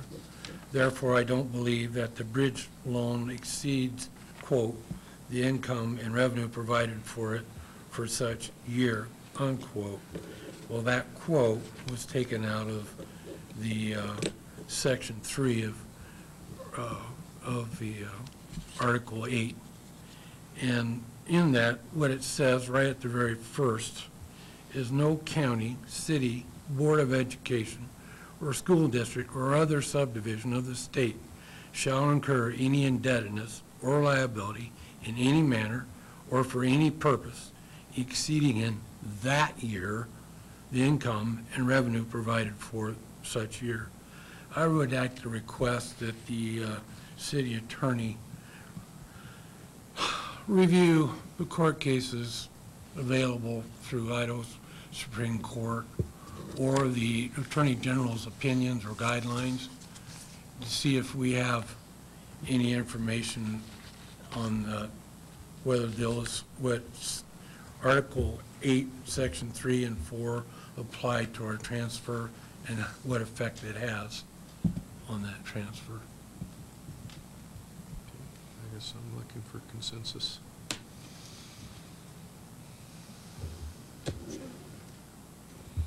Mr. Mayor, Pro so I'm a little Tem confused, Mr. Randall, on your term of a city going in debt. Is that what you're saying?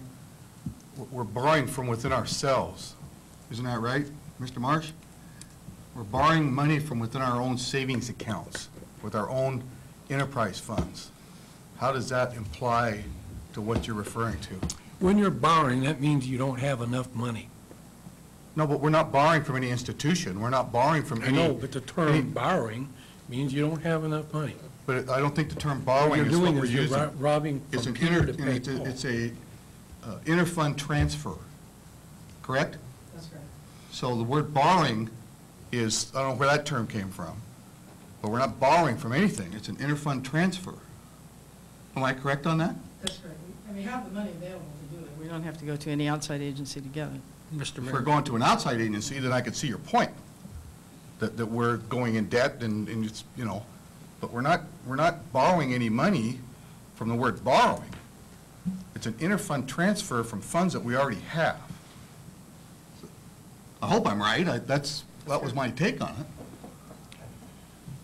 Well, transfer or not, I still want to see court cases that are applicable to borrowing or transferring through our funds. You can ask for that as an individual.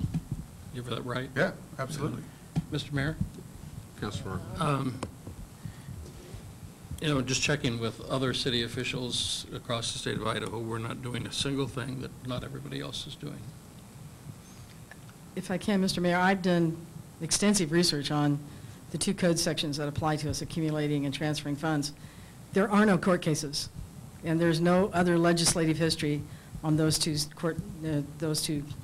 code sections.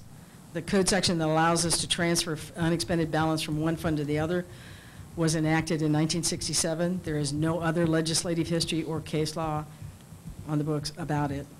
The same applies to the section that allows us to accumulate reserve funds. That was passed in 1976. There is no other legislative history or case law that applies to that. Now, I can certainly try to do some legal research on this constitutional section if you'd like, but I can tell you, in terms of the statute that we have used and that other cities use in order to accumulate and transfer funds from unexpended balances from one fund to the other, there is no case law on it. I would suggest you go to City of Boise versus Fraser.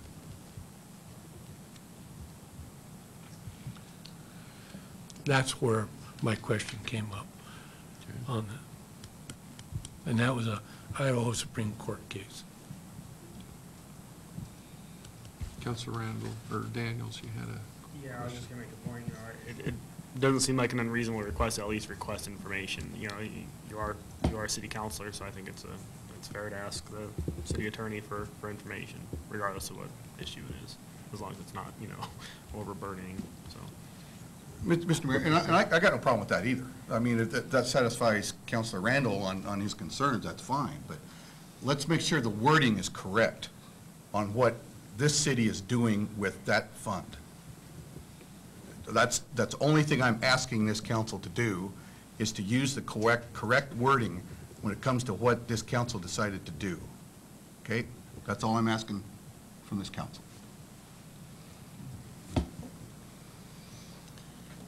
It's fund transfer. We do seem to have some individuals that want to call it theft, and I think that's irresponsible on their part.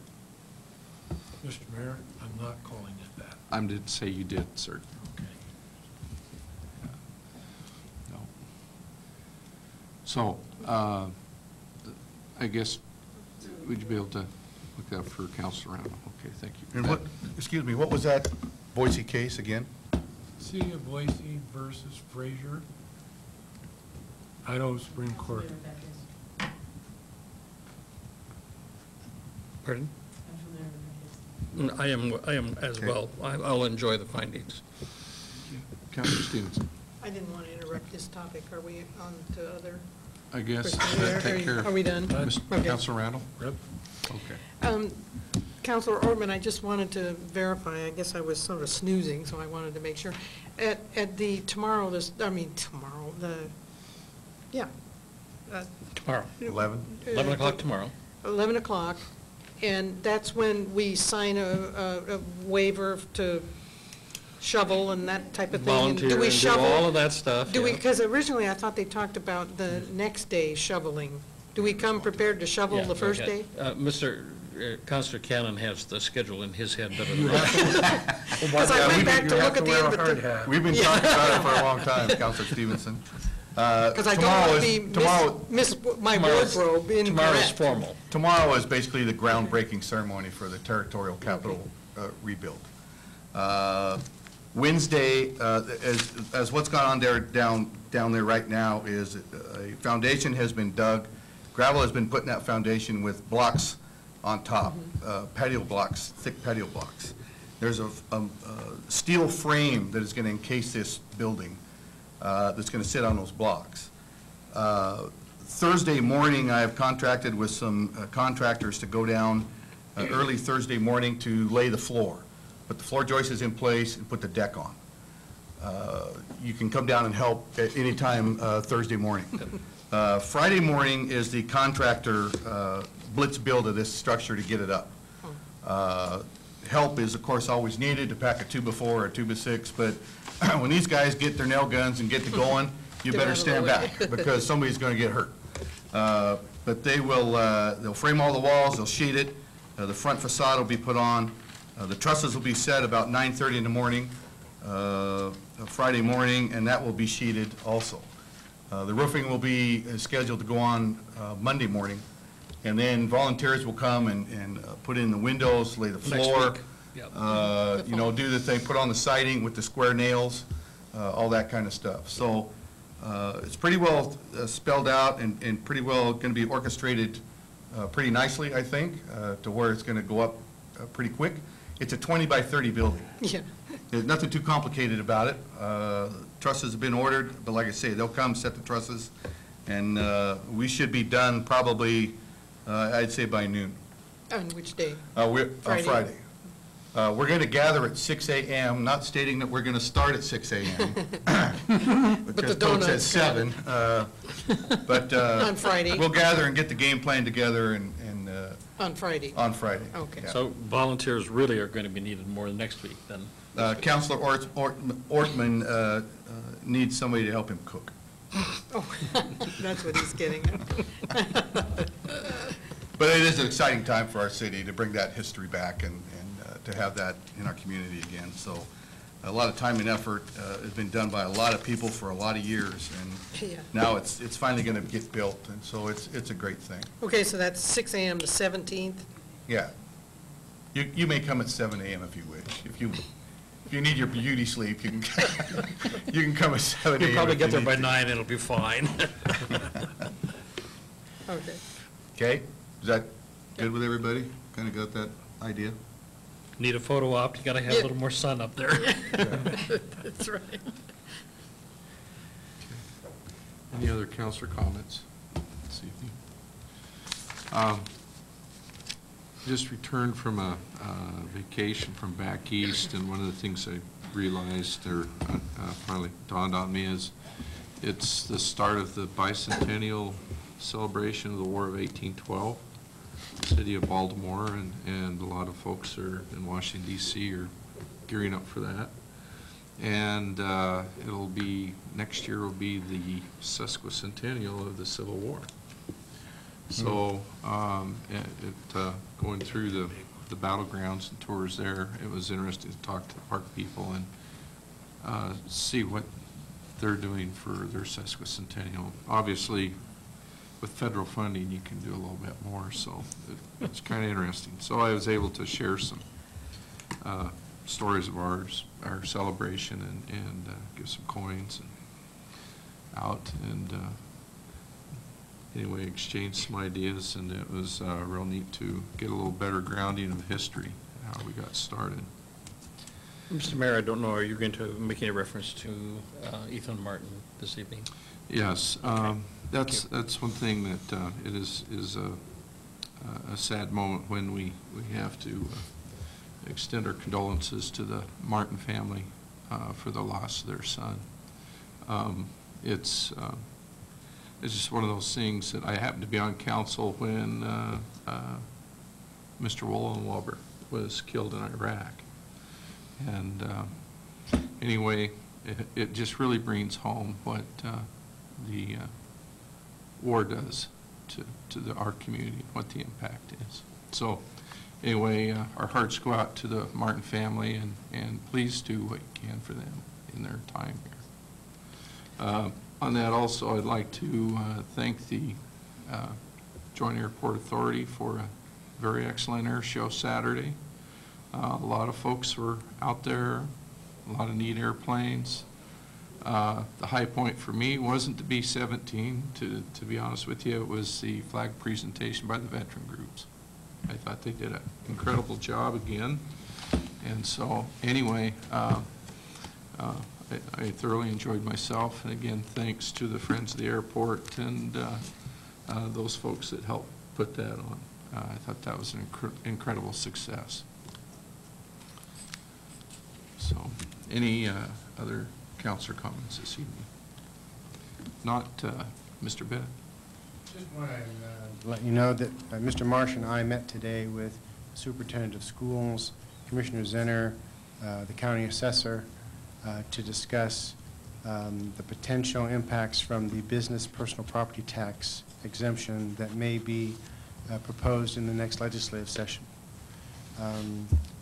A lot of unanswered questions that need to be answered about exactly how that would work.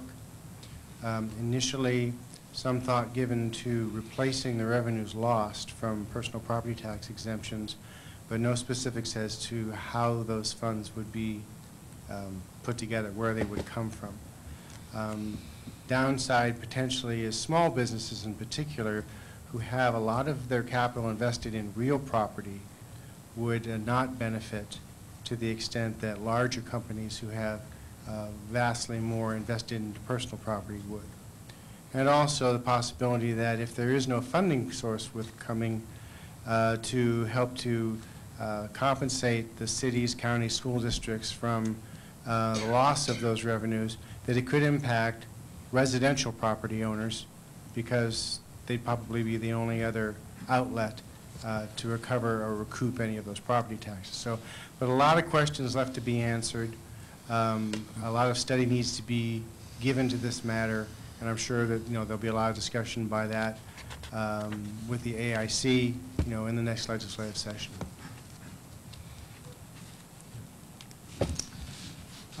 Advisory Board and Commission appointments. I see there's a couple of applications for the Parks and Rec. Is there any? Do we have one position One. open on that? One, yeah. Okay. There were a couple total, but one for Parks and Recs and one. Oh, did you? Yeah. Oh. So there one position, Carrie, open? One position, two applicants. Oh. So who's our representative here? Who's pinch hitting on Parks and Recs for me? Pardon? Someone is substituting for me. It's Counselor Stevenson, Daniels, and Kleber. Oh, I'll review them. Okay. So you need to get together because you'll probably want to interview the candidates you have. We'll just be looking for a recommendation from one of the three of you. All righty. Any work session agenda topics? I think our work sessions are full for the next few weeks, few months. Okay, with that, I'll entertain a motion to go into executive session regarding land acquisition per Idaho Code, Section 67-2345, 1, subparagraph C.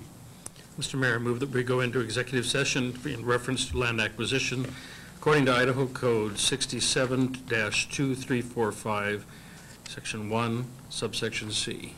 Second. It's been moved and seconded to go into executive session regarding land acquisition. Is there any discussion? Will we be returning to active session? No, I think just an update for land acquisition, no action after. Okay. So we'll just adjourn immediately after the executive session. Okay. Okay. Those in favor say aye. Aye. Those opposed, same sign. We'll take a quick 3-minute recess. I think the Tribune had to get us